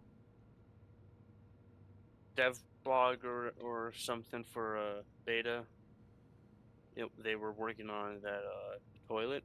So does that mean that they actually managed to get all the conveyor like systems, the conveyor lines and all that working? I don't know. Because why else would they move to that already? Or well, I suppose multiple coders doing multiple things. Mm-hmm.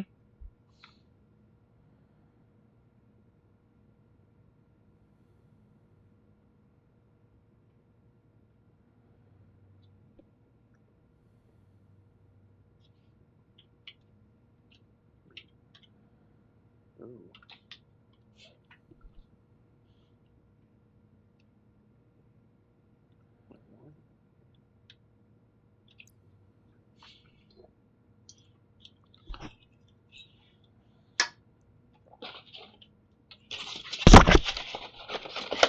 Oh wow, this scan is going to be 10,000, or no, 1,000. There's a 500 and a 1,000.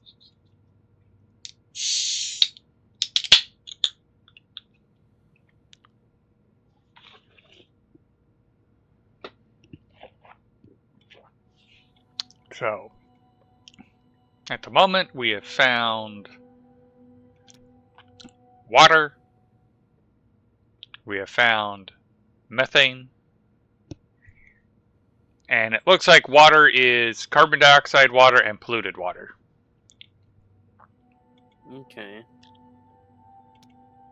There's rock, iron rocks, or iron rocks, copper rocks, gold rocks, and silicone rocks. Iron would be a 1-to-1, copper would be a 2-to-1, gold is a 10-to-3, and silicone is a 2-to-1. Let's look at the metallic. Silver deposit as a 5-to-1. Actually, all of these are 5-to-1. Silver, nickel, and lead. And then we have ferrous asteroid, which is poor iron, low density. It's a 1-to-1. Then you have dense iron, which has a size 2-to-3, density 4-to-7.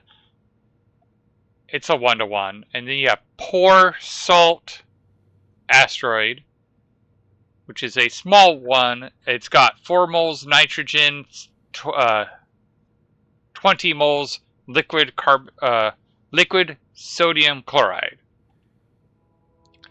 And then we have the next one, which is cobalt asteroid at a 10-to-1, and a large silicone asteroid at a 2-to-1.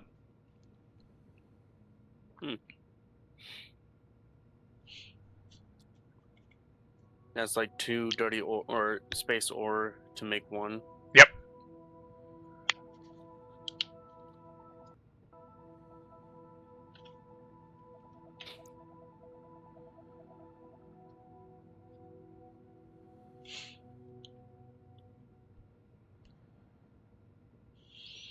And I'm continuing to chart the system.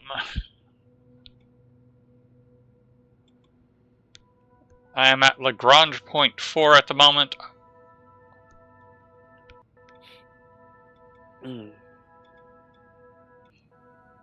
But that's where it forks where I have to decide between L4 or L5, and I chose L4.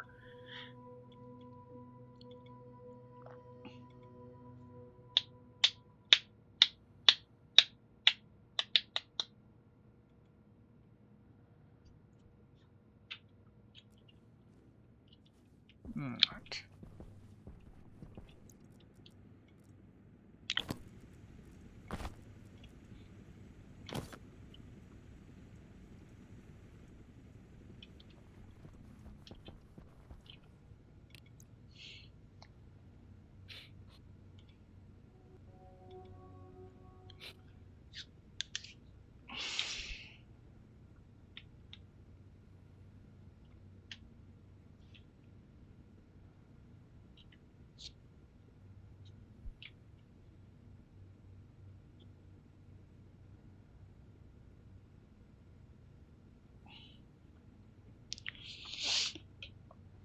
I'm curious how much of the new gases can be found in space.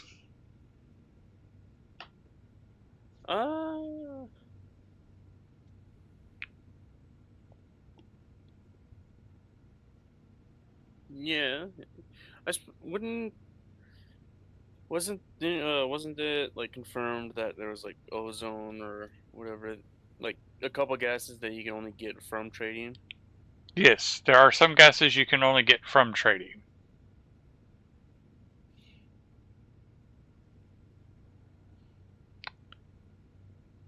Although I find it sad that ozone you can only get from trading when all you need is oxygen and electronics to make ozone. Hmm.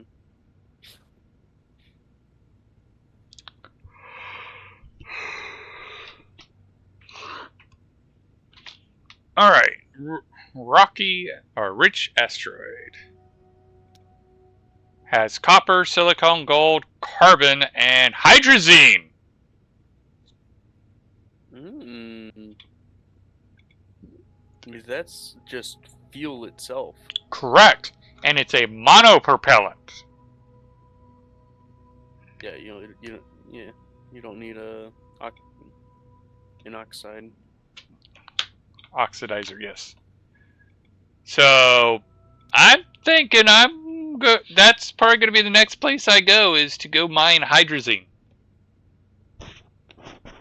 Hmm.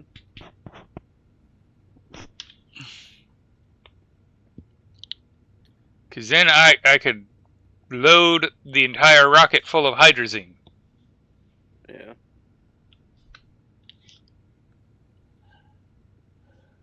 I cannot. I'd have to go well above it.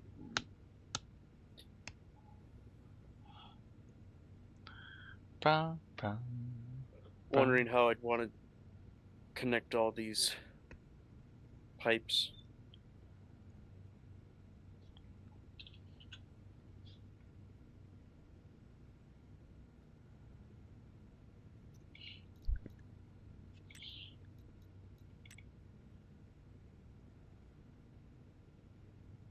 It's almost like I just have to send it straight upwards.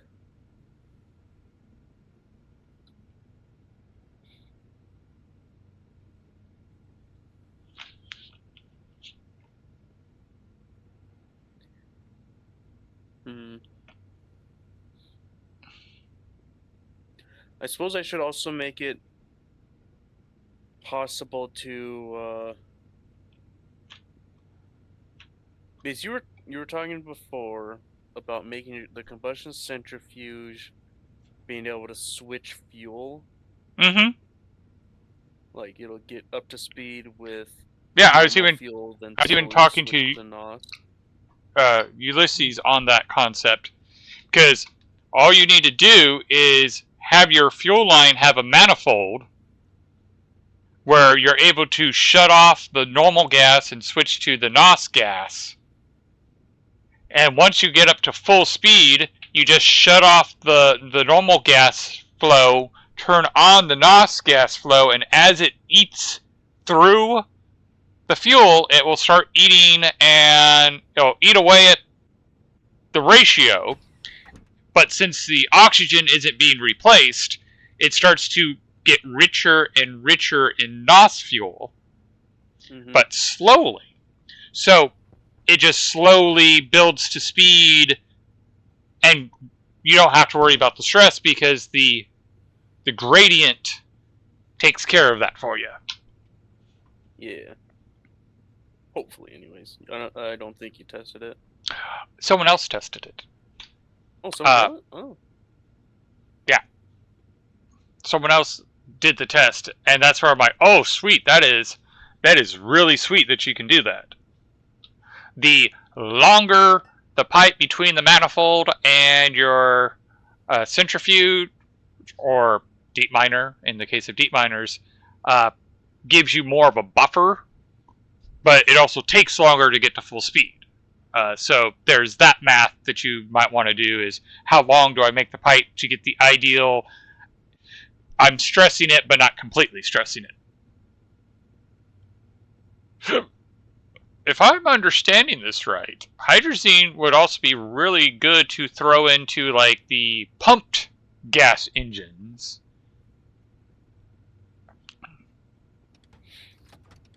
Because you don't have to worry about different fuels having different condensation points. Yeah. Or different auto-ignite points. Because that was some of the problems we ran into is, well, NOS and methane, when you try to liquefy them, they don't exactly liquefy at the same points.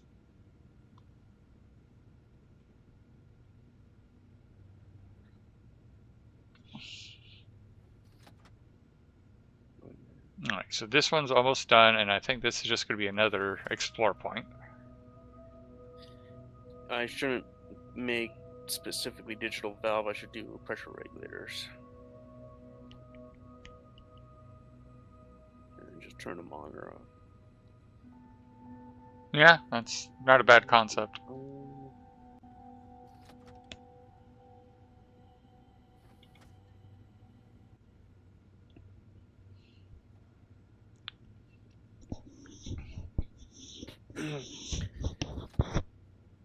And it Oh does yeah, that's feel. So we shouldn't. It shouldn't need actually that long of a buffer to avoid stress.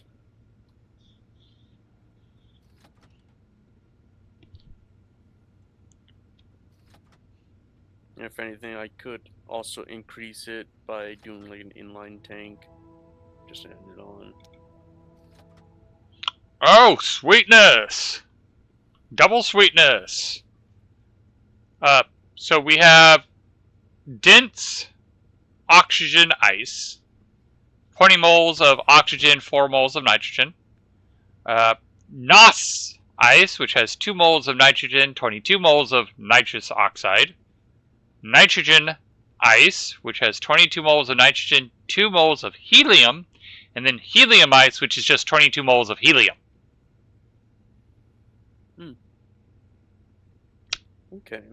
I'm fairly happy with tonight's discoveries because, like, now I'm conflicted, which I know which one I'm going to go to first because it will get me. I'm going to go because hydrazine. Hydrazine is going to be great for the middle point because hydrazine will be able to get me to fuel the rockets to go to all these places with minimum effort. Yeah. But that's not my end goal. My end goal is to go to this oxygenated ice cluster because we can get helium and NOS by the bucketful.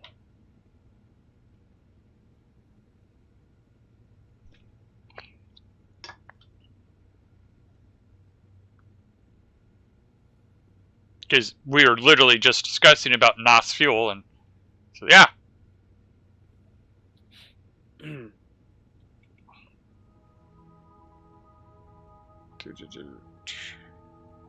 Hunger caution.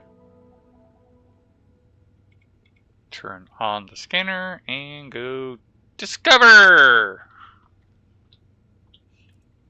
Hunger caution.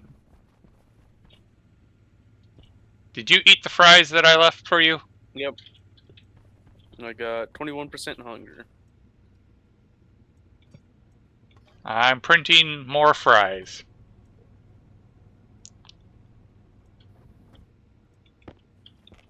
This. 55% left.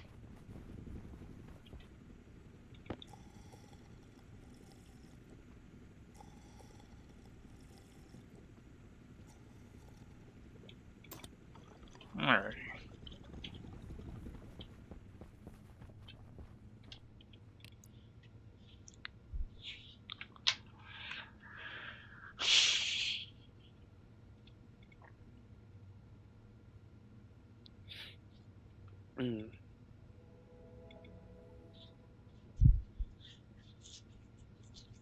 I have a 1 in 5 chance of getting hydrazine, and honestly, the rest of them do not appeal to me. We have deep miner for coal, carbon, so I don't need a carbon asteroid. We have gold deep mining spot, so gold isn't appealing. I mean, the silicone, I mean, but it's easier just to find a deep miner for silicone and copper. I do believe I know of it. Yes. It's on the opposite end of the coal. Like, or opposite end from us on the coal. Yes, I understood what you were getting at. If the coal was a book, we're on one side edge, and you're talking about the other edge. Yes, I understand. Yeah. And the edge runs along the gold and silver region.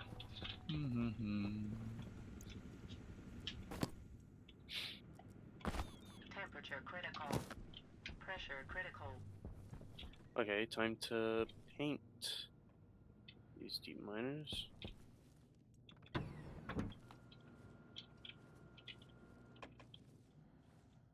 Alrighty.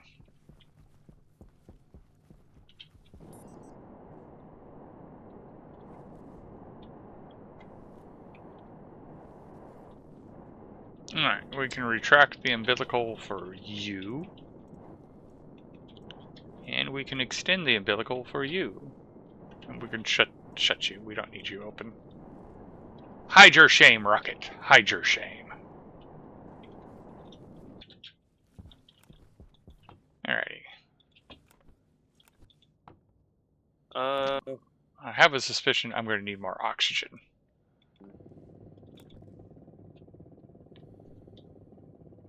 I should only need to like pressurize it to like 500 kPa or even less than that for the fuel and input.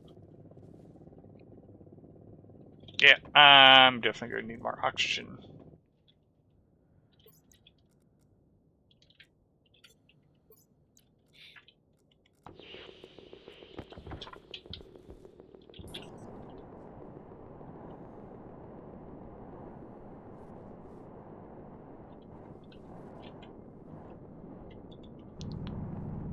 Okay.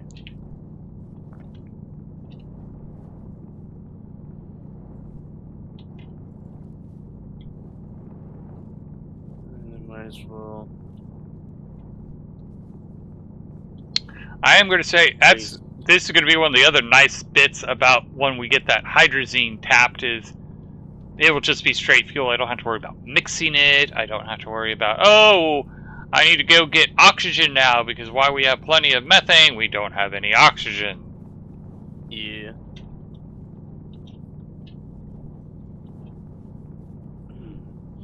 And Ulysses was telling me that he does have a buddy who did what we talked about doing on Mimus, where he has rockets going between each of the deep mining stations. Nice.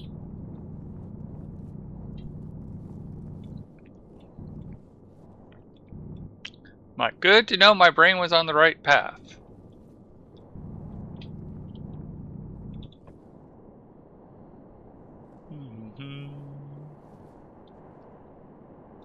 But was it with Bullet Bill? Yeah, I need to get back to practicing with Bullet Bill and getting code written for Bullet Bill.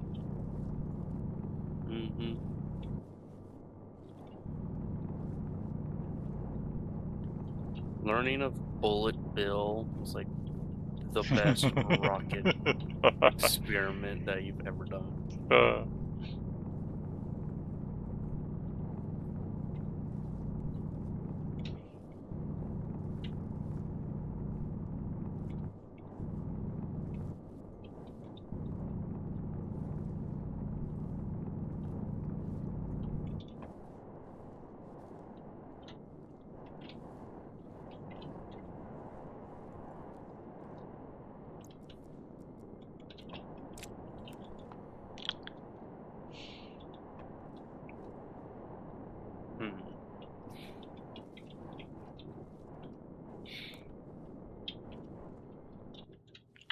What I really should do at some point is set up a system that just sucks in oxygen from the air and stores it.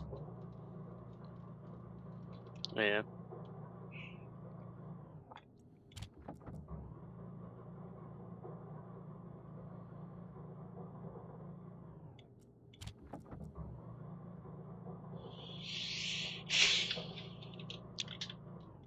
It's like one of the things we talked about doing, and we were waiting for the infinite storage. Is let's see, we have oxygen, nitrogen, and carbon dioxide. We can just use infinite storage, and that way it's literally just we're taking all the gases out of the atmosphere and just collecting as much as we can. Yeah.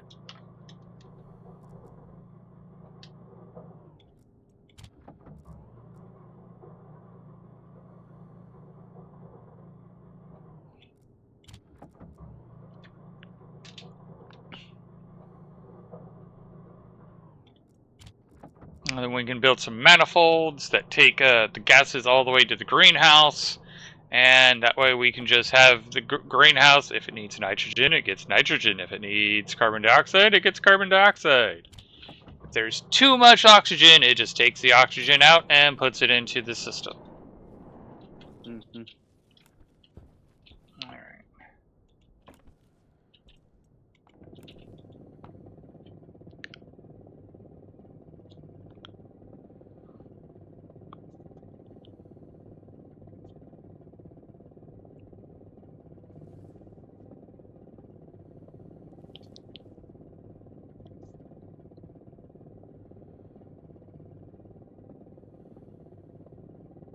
Okay. So I probably would set up the exact same kind of input that I have for the other one. Let it process all that gas from there. It probably won't be enough, so. Yeah, it is input.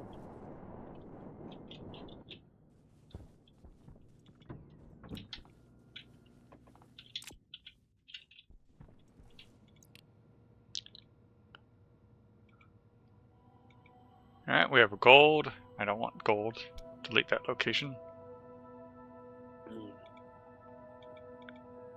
Silicone. We don't care about silicone.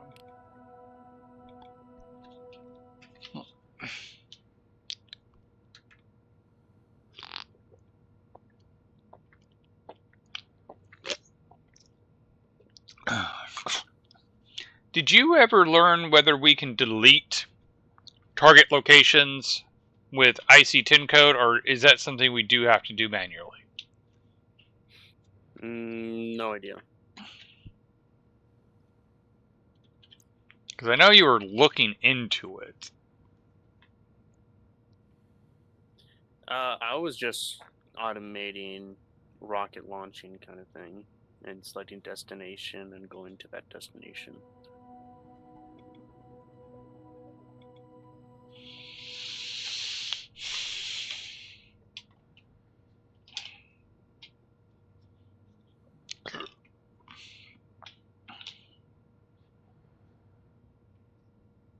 Oh, it'll probably be something I do offline is experiment with, hey, how much can I actually control with IC10? Yeah. I don't want gold. And I can just hear Jelly going, no, it's gold!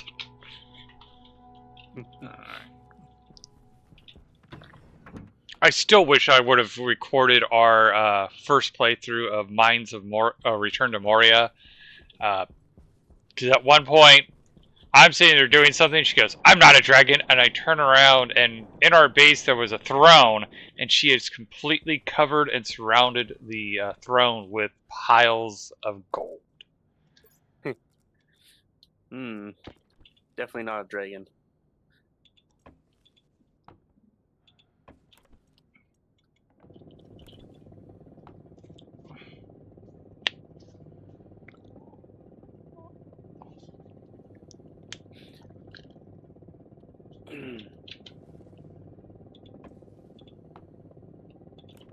Alright, so 11. Let's get the other one up to 22.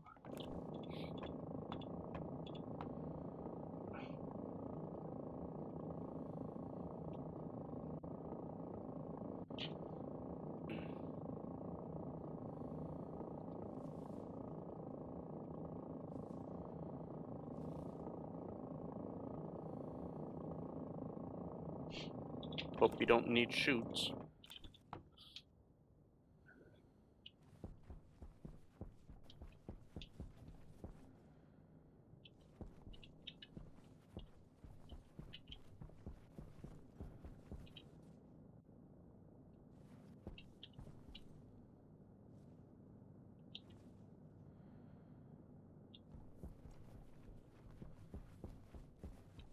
No, what I need is methane, and I thought I had more methane in the infinite storage than apparently I have.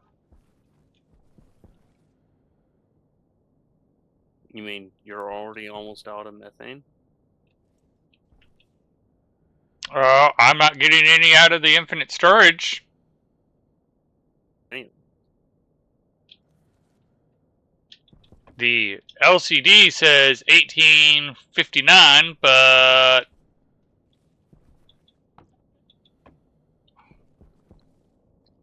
Like megapascals? Or I don't know. kilopascals?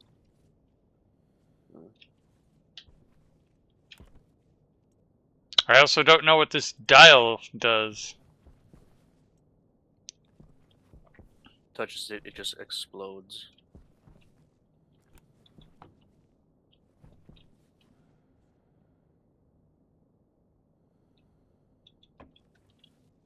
Like it's just a don't mess with my stuff switch.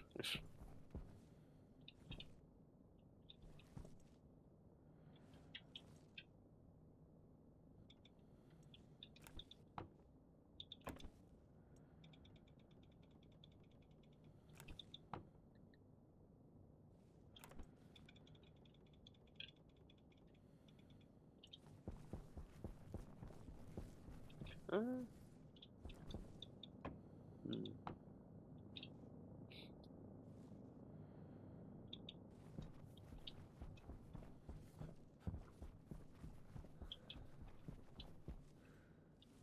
Of course I'm starving.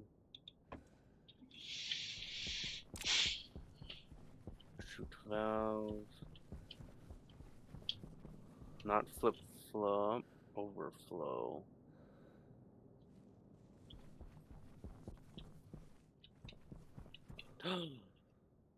Hey, Void Hey, Fry. Void. How you doing? I noticed you were invisible. Why were you invisible? And I gotta fill my bucket or cup. Oh, I heard more ice moving, or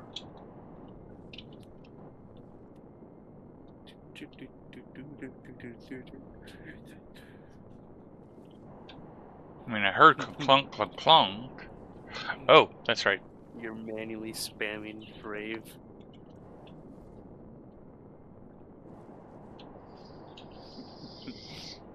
Hmm.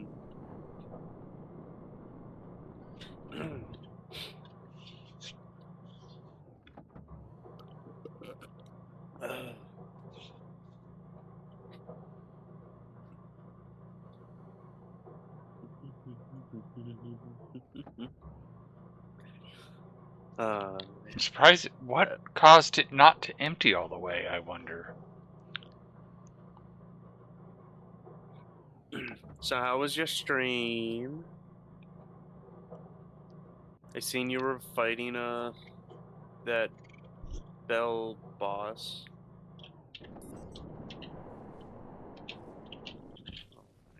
Name.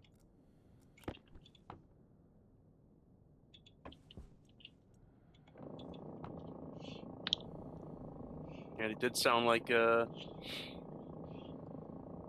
you guys weren't having that good of a luck with her.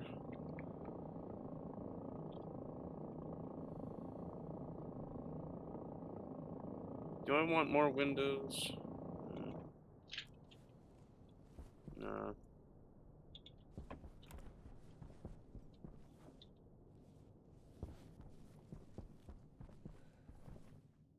Hello. Ah, I can actually do threes. Yes.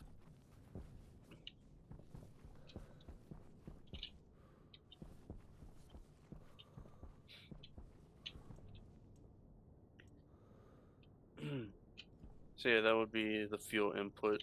And the waste. Yep.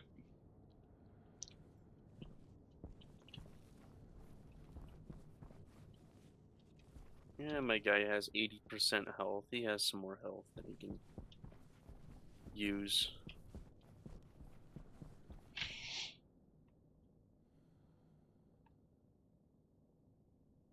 I mean, there's some nice fresh French fries for you to eat in the base. I haven't been in the base since I started starving. Oh. Okay. Wait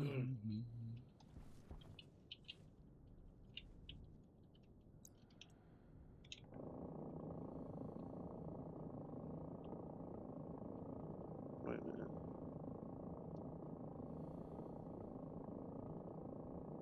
I was just about to like check to see if my firebot has been working, but like Void did do a bunch of rave redeems, Mm-hmm. so of course it's working.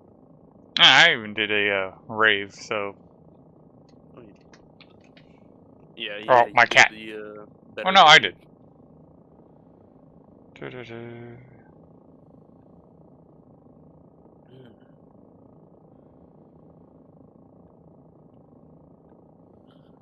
Oh, Although, cat hungry.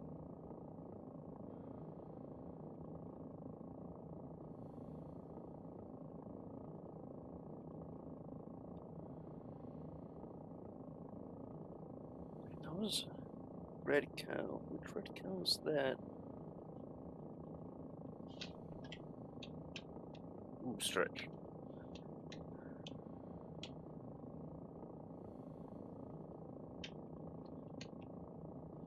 Oh.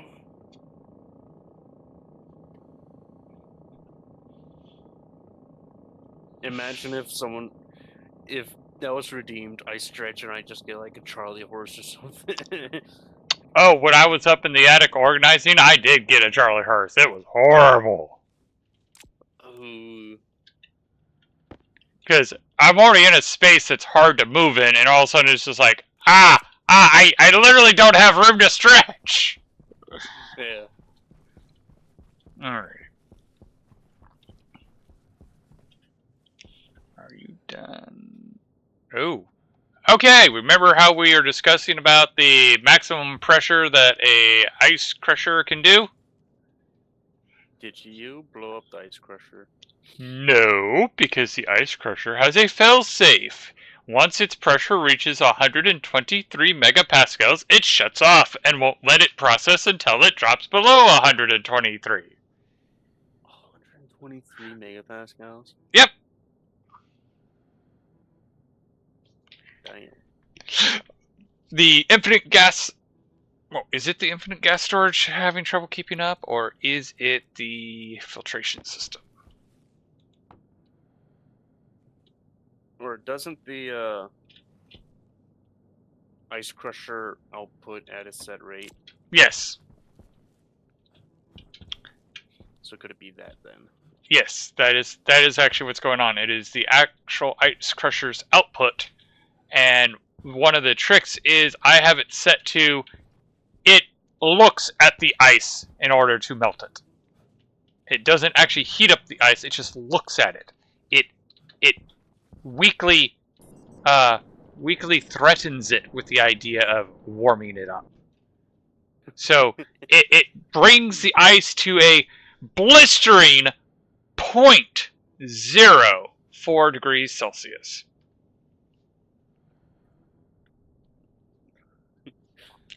So it literally processes ice like 5 a second.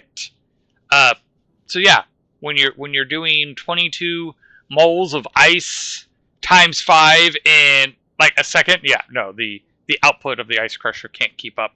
And I am so glad that they added the internal safety so I don't blow up ice crushers. Because that ice crusher would have been long gone. Oh god, yes, long since blown up.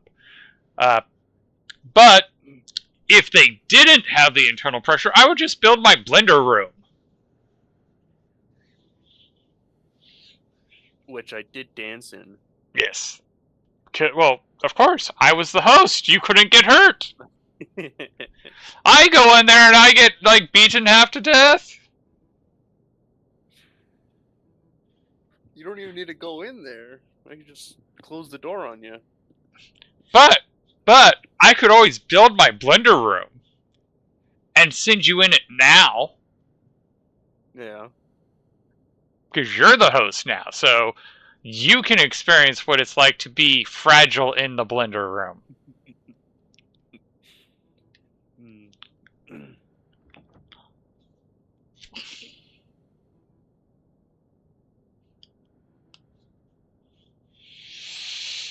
I do want to build the blender room on Venus.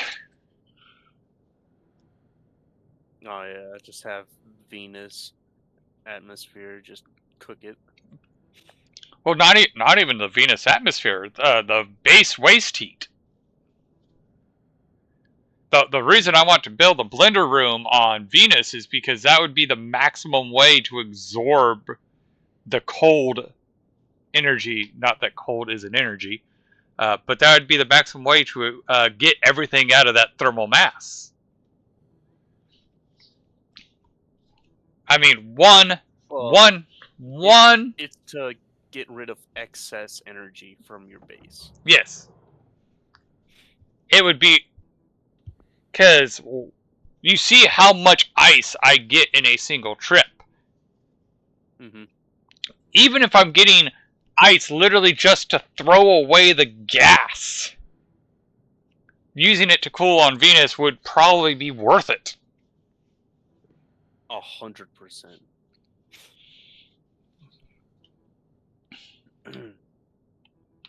And right now, this ice crusher is like, it's limited because it can't even output the gas fast enough.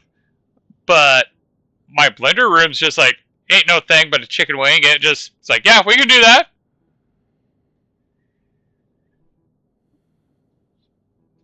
So you could literally process that entire rocket's worth in an like it as fast as it can throw the ice into the blender room is how fast it processes it. You can send it back up and there's your thermal mass to cool your base until it gets cool enough, and then you just suck out most of the gas. You leave a little bit of gas so that way the ice can melt on the next round, and the room can even heat up from the waste heat of your base, and when the next shipment comes, it just vroom. Yeah.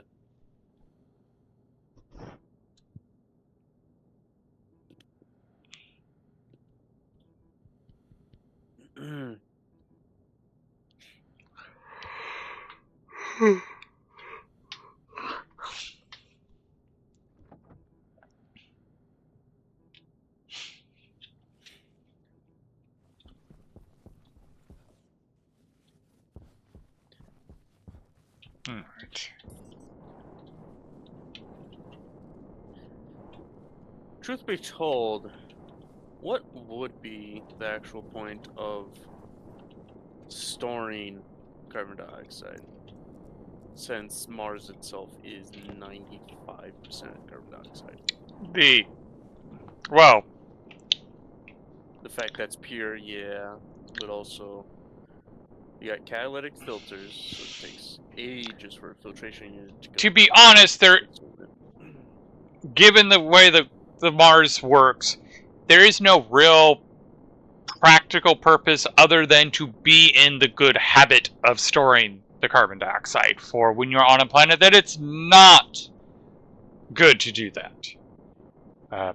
As we were just discussing, on Venus, you definitely want to store the carbon dioxide because it's cool carbon dioxide. Yeah.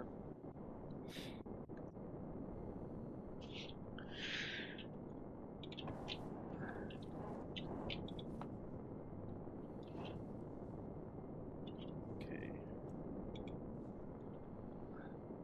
Oh, did I actually use all the chutes I grabbed? Well, or no, not quite. Gonna need An ore silo. Or like the dirty ore silo.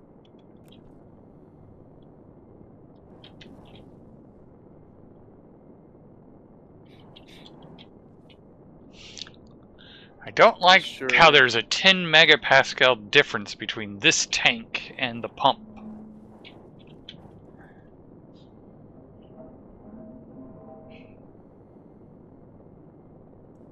Like the pump that goes in feeds to the rocket Mhm. or the infinite storage. Because, like, the pump I am pumping into that feeds it into the umbilical right now is at 51.7. As soon as I shut it down, it'll start to drop. But the actual tank inside... Oh, okay, it's up to 45, so... I guess it's not that bad. Okay.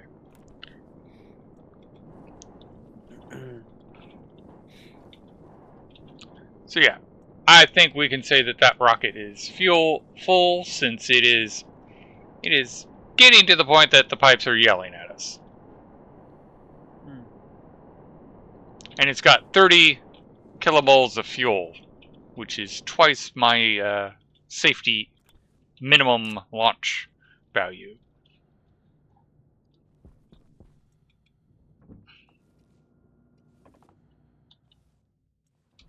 Alright. Let's look at the map. We have hydrazine, hydrazine, hydrazine. Oh, actually, hydrazine, hydrazine, carbon, carbon, and carbon. Okay, we don't want the carbons, but we are very happy to have those two hydrazines. We'll let you do one more research, and then we will stop you and send you to the next location. So 677 degrees Celsius for that. Okay.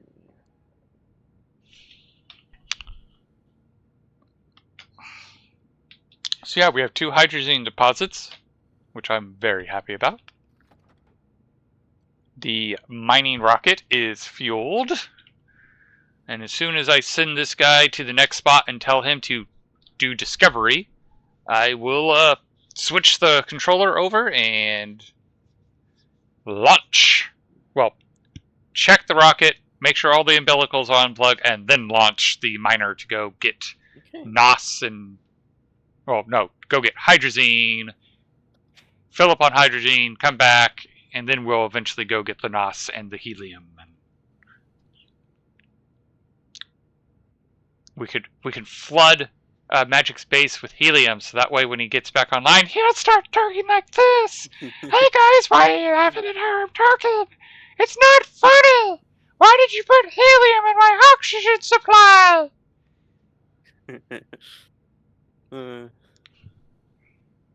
Idle.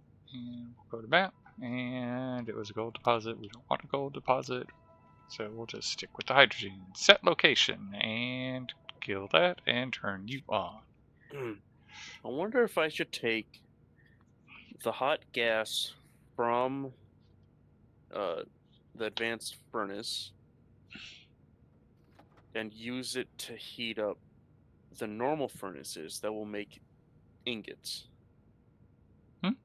So like the hydrocarbon ingot. That's an idea. All that. When we were on Europa, I used the waste gas from my liquid fuel from my combustion engine to power my furnace. I've got the combustion things. I don't need to settle for the advanced furnace. That's much colder than the combustion. And I did use the combustion exhaust on Europa for making the ingots.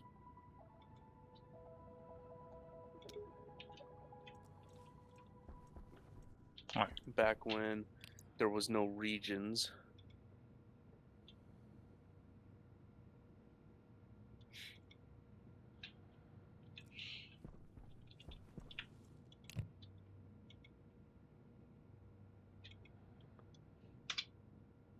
Oh, there's still something in there? Holy heck. I guess I'm not launching the rocket right now. It's I have cargo's in there. found a hydrogen node. No. I would have called that out. Okay. Well, I couldn't remember. I couldn't remember if you did call it out or not.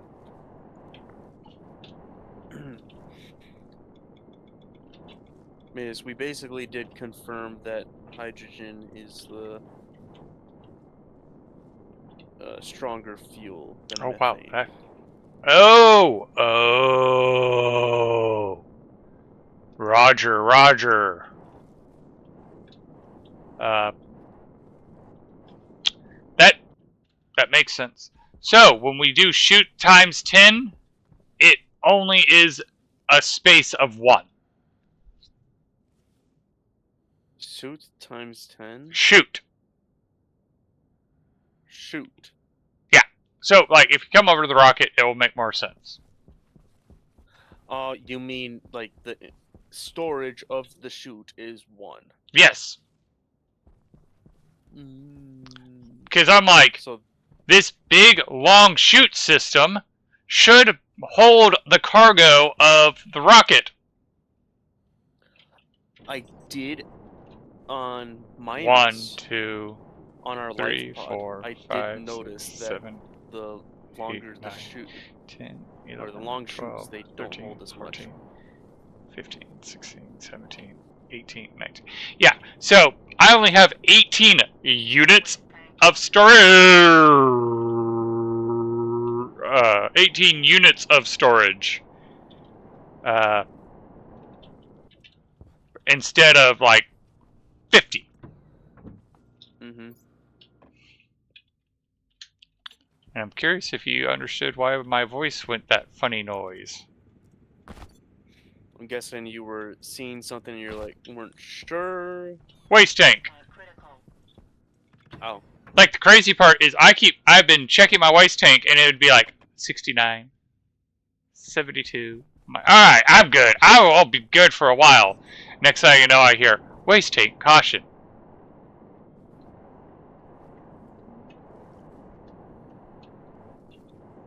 Alright, yeah, so we're going to be a while because this thing's not empty. Like, this wasn't empty, the actual cargo, and then there's 1, 2, 3 chutes, which is like 600, or no, 300, 400 ice.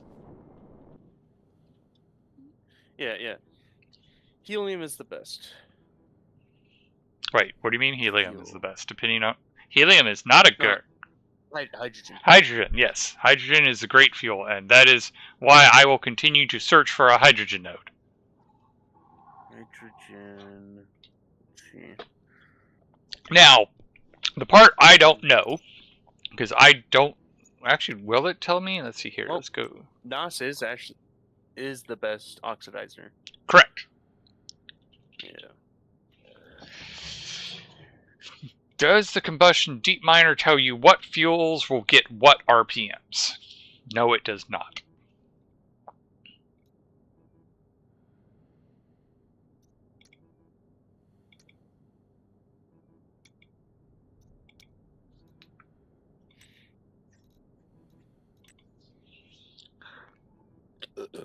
I am somewhat curious what would be the performance of hydrazine in a combustion system.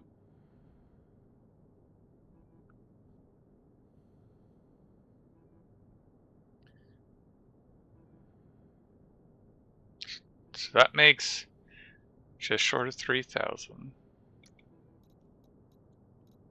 Oh, hydrogen is not hot at all. Nope, it is not hot at Compared to all. NOS, yeah.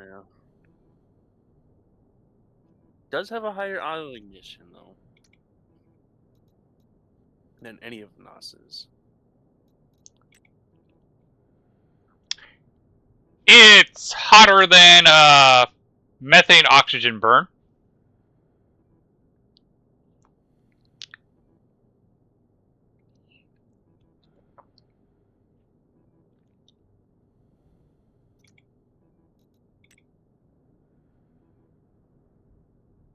But hydrogen NOS seems to be the highest. Yeah. Which I'm assuming would mean that would be the highest RPM wise. That as is well. my assumption as well. Because I'm even like, it doesn't say how many RPMs I can get, and then my brain goes, look up what the temperature is, and you can deduce how many RPMs it will be based on the temperature. Like if it's more or less.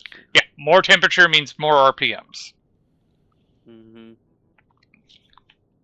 So hydrogen NOS fuel would be the highest we could do. Yeah.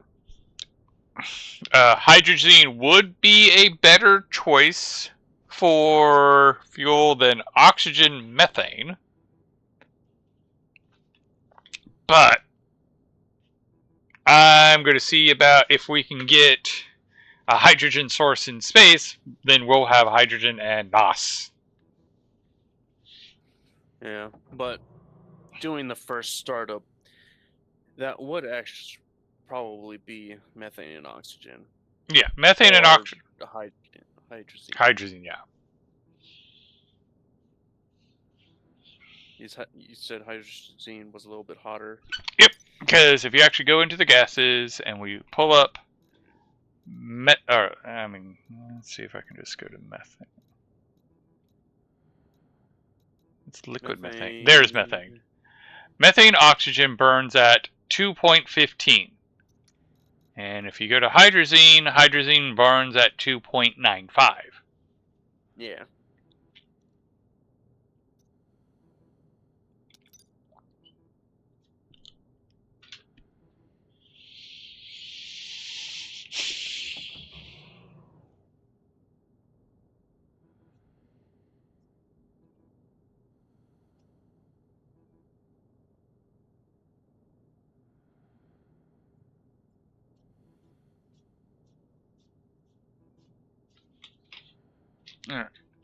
It is now nighttime, so if I accidentally spew ice on the ground, I can pick it up. Mm-hmm.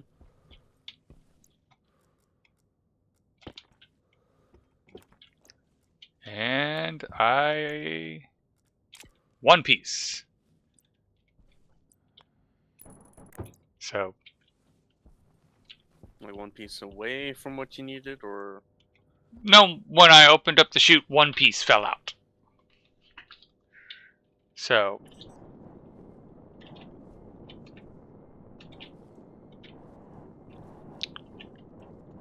our miner boy is actually. I do have the label on me. Okay.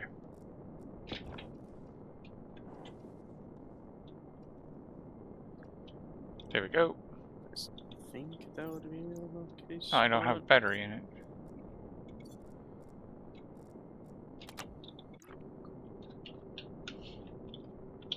Miner boy! 2 sheets.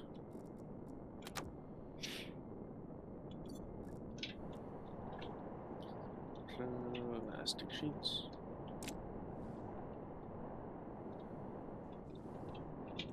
And cable coil. Part of me feels conflicted because I haven't colored the labeler blue.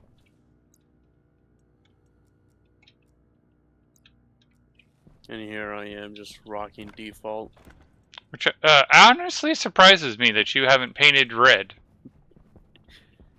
Let's see.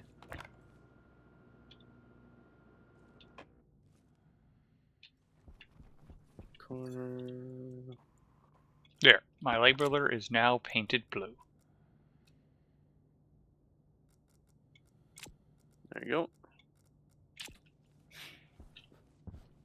I should have stackers on me. Oh, I should see. I'm not going to bother with that. I should see whether I can paint the control chips, the cartridges. Maybe. Watch, it just changes the yellow bit to blue instead of the green. Okay. This is the miner. It is fueled, powered. Umbilicals are removed. Unknown's belongings. Hydrazine has been selected.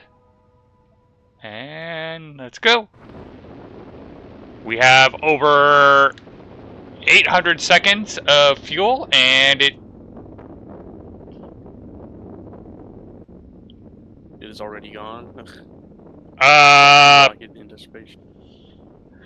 actually worried because I'm doing the math real quick, and nope, that might not be enough fuel.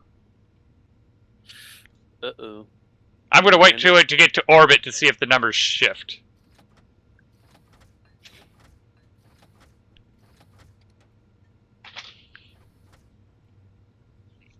No, the numbers are pretty accurate when you launch. Like if you already selected the destination. Well, the trick is, Hunger, caution. will numbers shift once it gets into orbit and doesn't have gravity?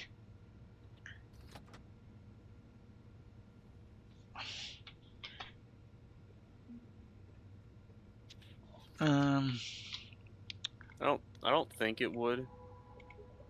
Set destination.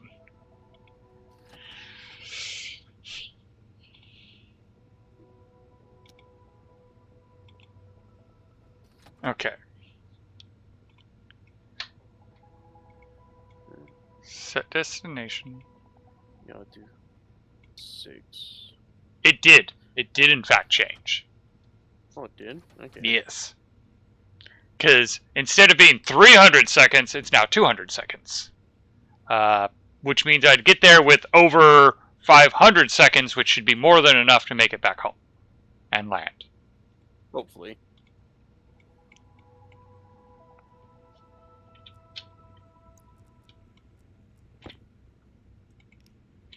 Ooh.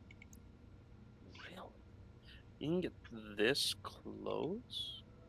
Okay, so we have nitrogen ice, NOS ice, dense oxygen, dense oxygen. We don't want dense oxygens because it's rather redundant. It's not really worth the effort to mine.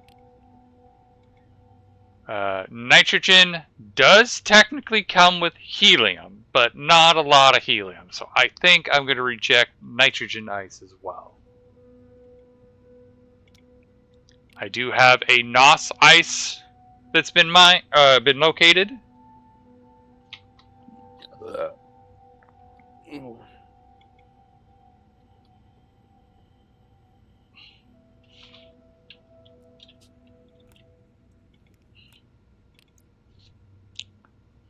Air tank low. I got a secondary air tank. I'm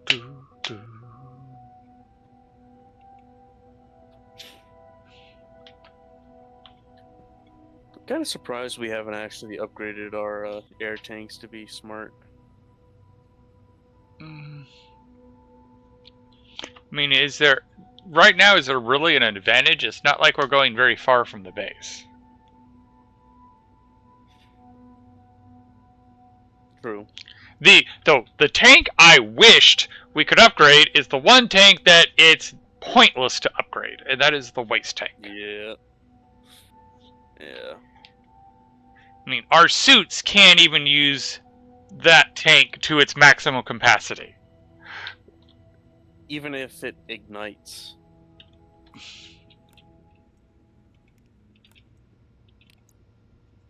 I don't know about you, every time mine ignites, it only gets to like a little above for MPA.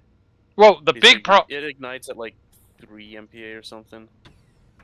Well, mine usually ignites and goes up to 3 MPA, and it does keep ticking up because it keeps feeding stuff into it. Yeah. And the reason I'm always rushing to get it taken care of is because it shuts off you have nowhere for your waste to go, so you start suffering from your helmet filling up. But it's not gonna explode on you because it's got to get above 10 to explode.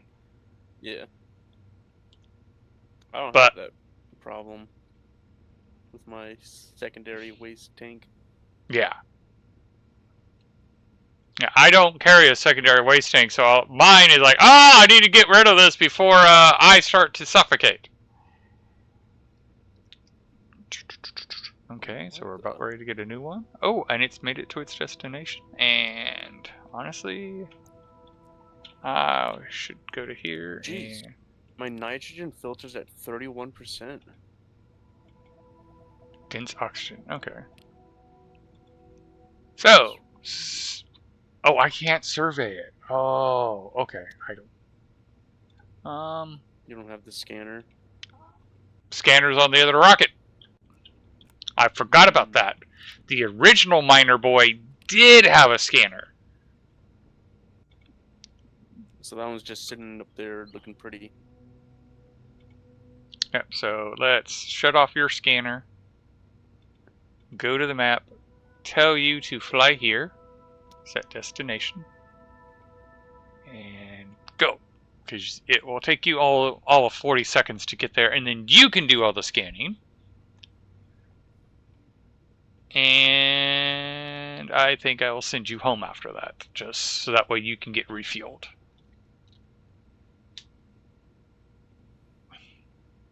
Or no, I'll just leave you parked where they're at. I'll shut off all the power systems.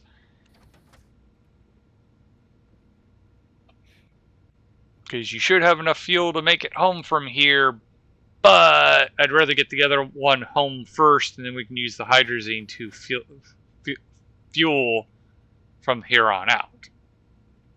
Yeah. Survey.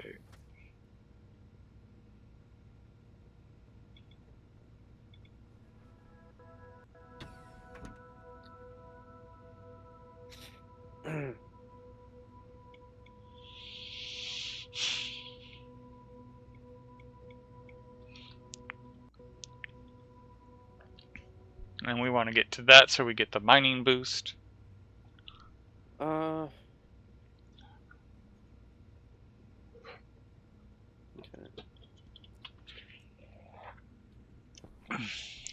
With the amount of shoots that we've taken, I have a suspicion.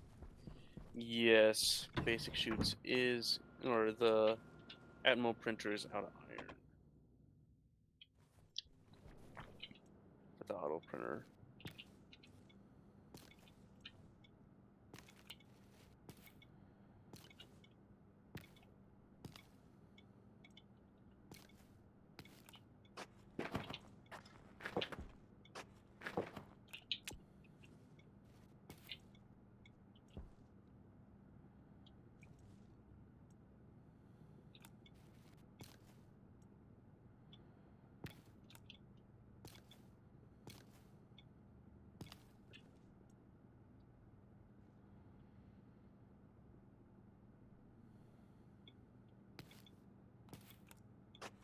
Iron is the most used thing or resource.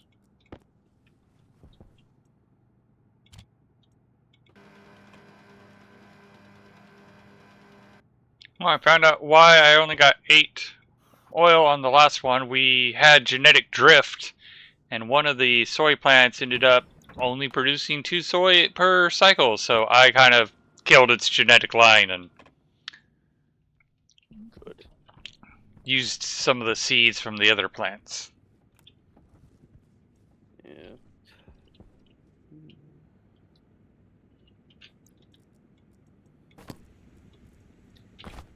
So it's just a random chance of how much it'll yield for product. Like, it's not 100% random, but it can shift randomly. There are ways you can stabilize the genetics, but you have to build the equipment and have a lab for that, and we haven't done that yet. How would you stabilize it to yield more? harvest? For harvest, I believe the way you would go about doing that, which I have not got back around to messing with genetics. I built a lab for genetics, and that's when my moon base blew up. So I never got around to playing with it. But as I understand it, you would destabilize the gene for crop yield. You would grow a bunch of them, find the one that produces the nice crop yield, and then you stabilize that gene.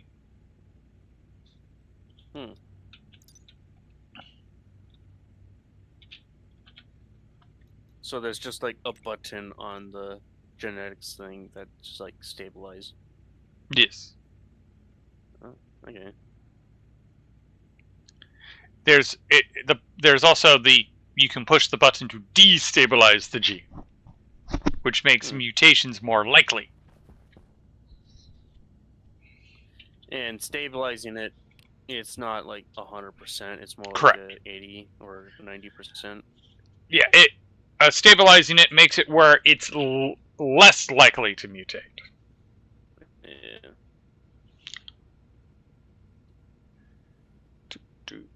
Oh, yeah, dug into a previous digging hole. Okay.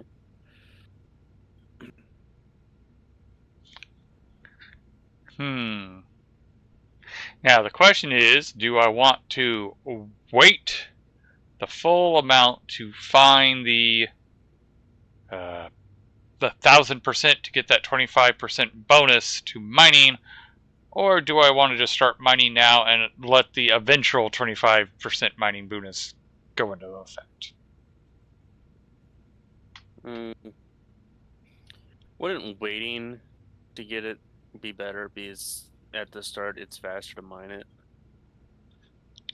I mean, this is a very true statement. Yeah. Since we're at 150% and 1,000 is a long way, and what I could do is I could start mining this one, jump the scanner over to the next hydrazine, and just get that one scanned out of the way, and just deplete the one we have.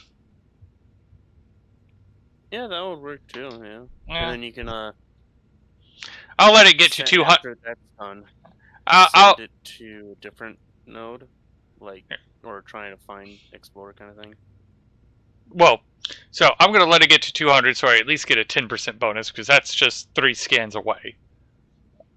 Mm-hmm. The trick is, the scanner, I'm going to send it to scan the next hydrazine node, but when it's done there, it's going to pause. It's not going to do anything until we process the hydrazine from this shipment of rocket, because the scanner needs to come back home to get a refuel.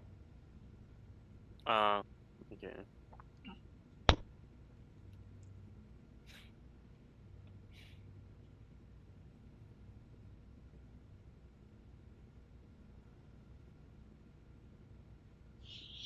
But remember, we launched the scanner before the first mining trip came back, so we had limited fuel at the time.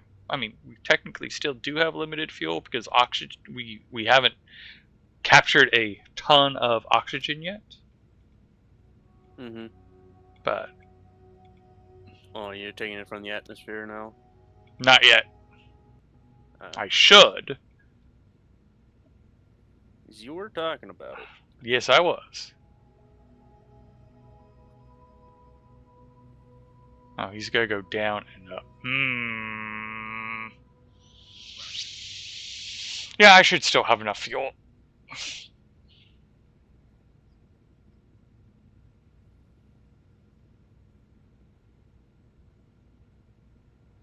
If the devs make it so that the player has weight depending on what they're holding, I would. You would break your like legs. a rock.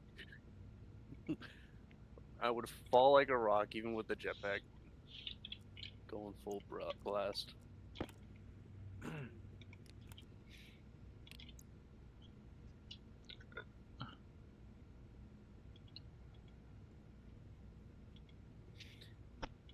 And then I'd probably take it as a challenge and be like, how fast can I drop? And we are mining hydrazine. Oh my, frickin', the first mine is 133 ore.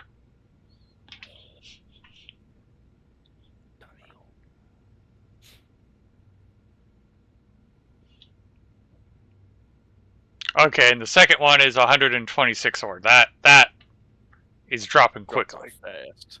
Yeah.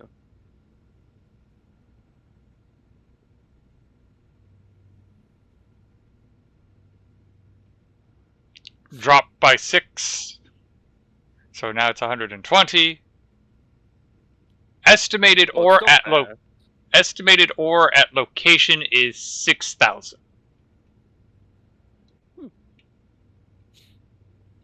Okay. Which means if I'm cheeky, I might be able to get all of it in one go, but I probably won't. Because 1, 2, 3, 4.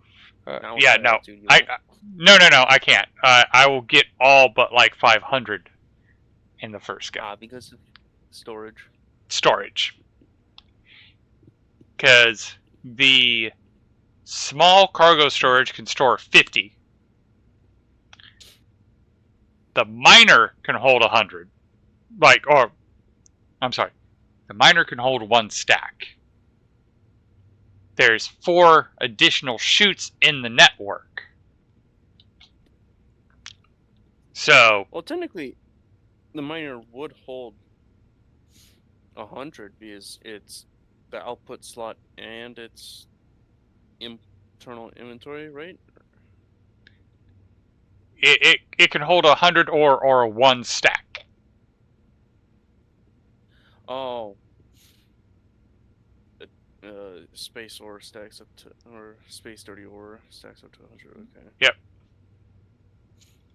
Which, mind you, if we're going to get 55 space ice of hydrazine, that's 550 pieces that are 24 moles each. Ooh. Okay. That's 13 kilomoles of hydrazine.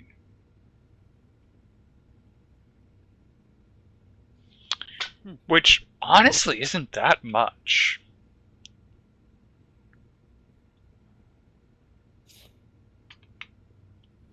And you're saying that as for rocket amounts kind of thing. Yes, for rockets amount, that's really not that much, but It's kind of difficult to visualize until you have it at, like, let's say room temperature and did I do my math wrong? I might have done my math. trying to see I think I did my pressure. math wrong. I think I did my math wrong by an order of magnitude. So yeah, I did my math a lot wrong. That's 132 kilomoles. I was off by a decimal point. Damn. Because it's not 550 pieces of space ice, it's 5,500 pieces of space ice. Mm-hmm. 132,000 moles of hydrogen is definitely worth it, because that can fill up all of our rockets multiple times over on a single trip. Like, what I want to know is what pressure it would be if it was in, like, or like, if you filled a small insulated tank of hydrazine till like 45 MPa at room temperature, like 20 Celsius, how many moles would that tank hold?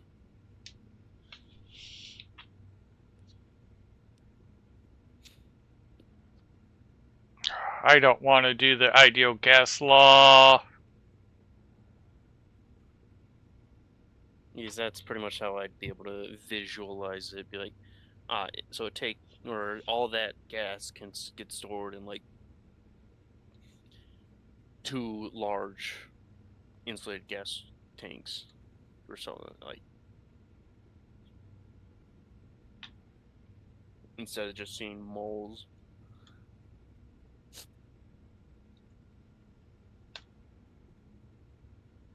Is depending on the temperature. Okay, so Storage can. you wanted a small inline tank which has a volume of 100 liters. At 25 degrees at 45 megapascals. I meant What? the tank. Not inline tank. So one of the small ones at 6,000 liters. Okay. Is it 6,000? Yes. It would fill a Capacity is 12,800 or 900 liters.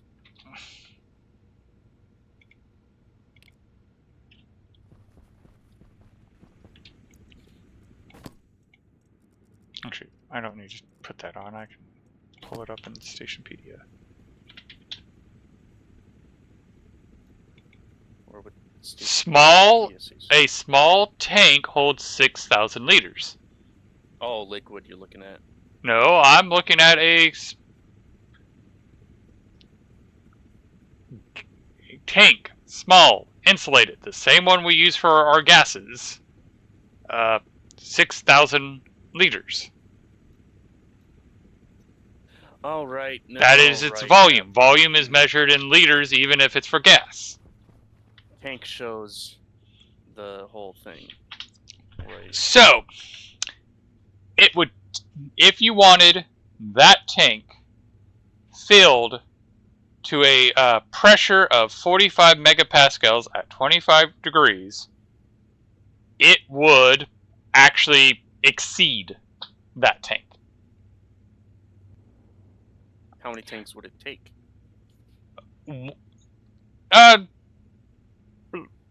It would actually, you could put it into that tank, it just wouldn't be at 45. It would be slightly higher, because to fill that tank at 45 megapascals at 25 degrees should use, oh wait, that's in liters. Oh god, I hate, again, it's way too, I don't want to do ideal gas law.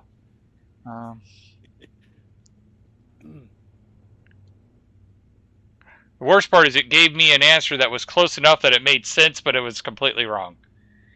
That's why I'm like, oh, wait a minute. Give me a moment, because it gave me the completely wrong answer. But close enough. Close enough. That would be 108 kilomoles. Almost 109 kilomoles. Like I said, it was close enough that I'm like, that seems right, but... and let me change the math to 50 megapascals.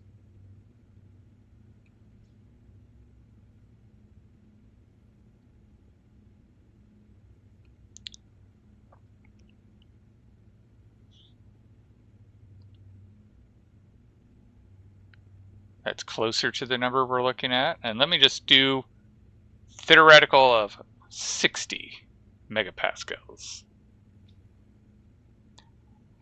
If this calculator is working appropriately... Oh god, why didn't you give me the answer? You gave me the answer for all the other ones. Oh, okay, so it'd be less than 60.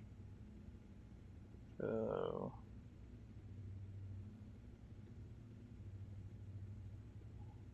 I used to be able to do this math so much faster and in my own head, but it's been years since I've done that. In Stationpedia, it says moles per liter not available. So were they actually like moles per liter for a gas is the same for every gas. Oh. What's that? Oh. It depends on the pressure and the temperature. That's what the whole ideal gas law is about. Okay. Yeah, I didn't learn of ideal gas law. Oh, I had to know this. Like chemistry, right? Yes, and I had to know this because I was doing the refrigerant, and like I had to use this to actually calculate how much was in the tanks. Ooh. Because yeah, so the ideal gas law is PV equals nRT. Pressure and volume equals the number of moles times the constant times the temperature. So now that the formula, most importantly, now it's giving me the actual constant that I was not wanting to look up.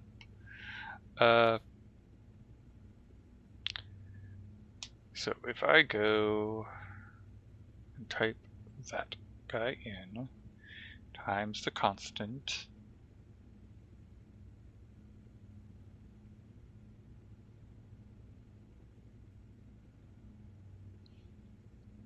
So I put numbers will probably mess you up. it would have a pressure of about 40 or 55 megapascals in a tank.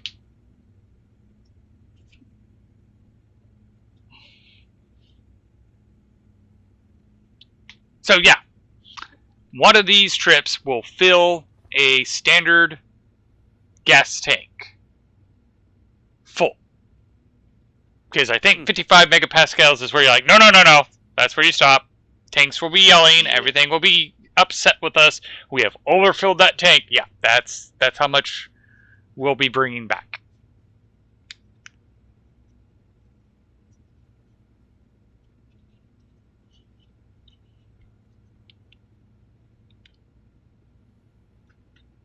Interesting.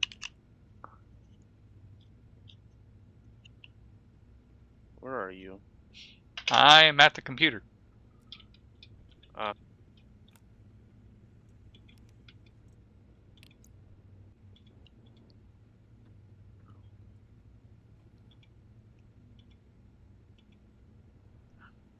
glad I checked to see if the survey were surveying, because it was not surveying. Okay, so Can you place a chute?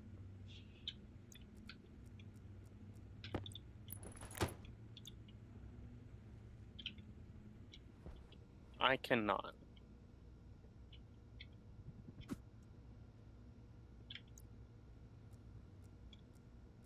Nope.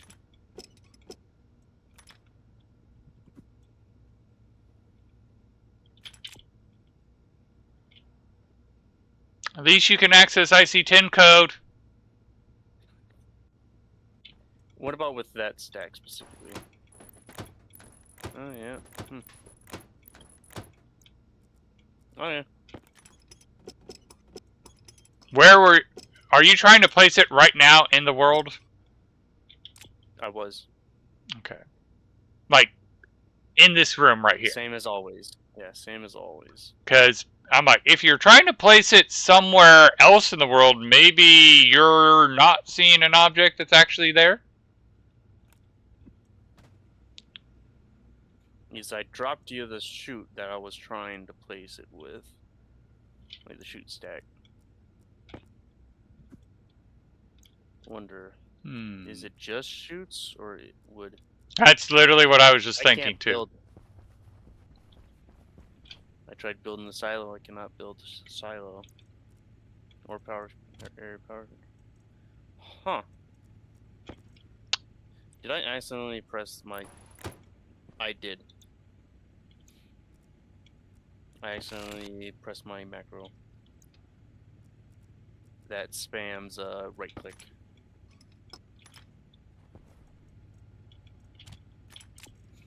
Okay.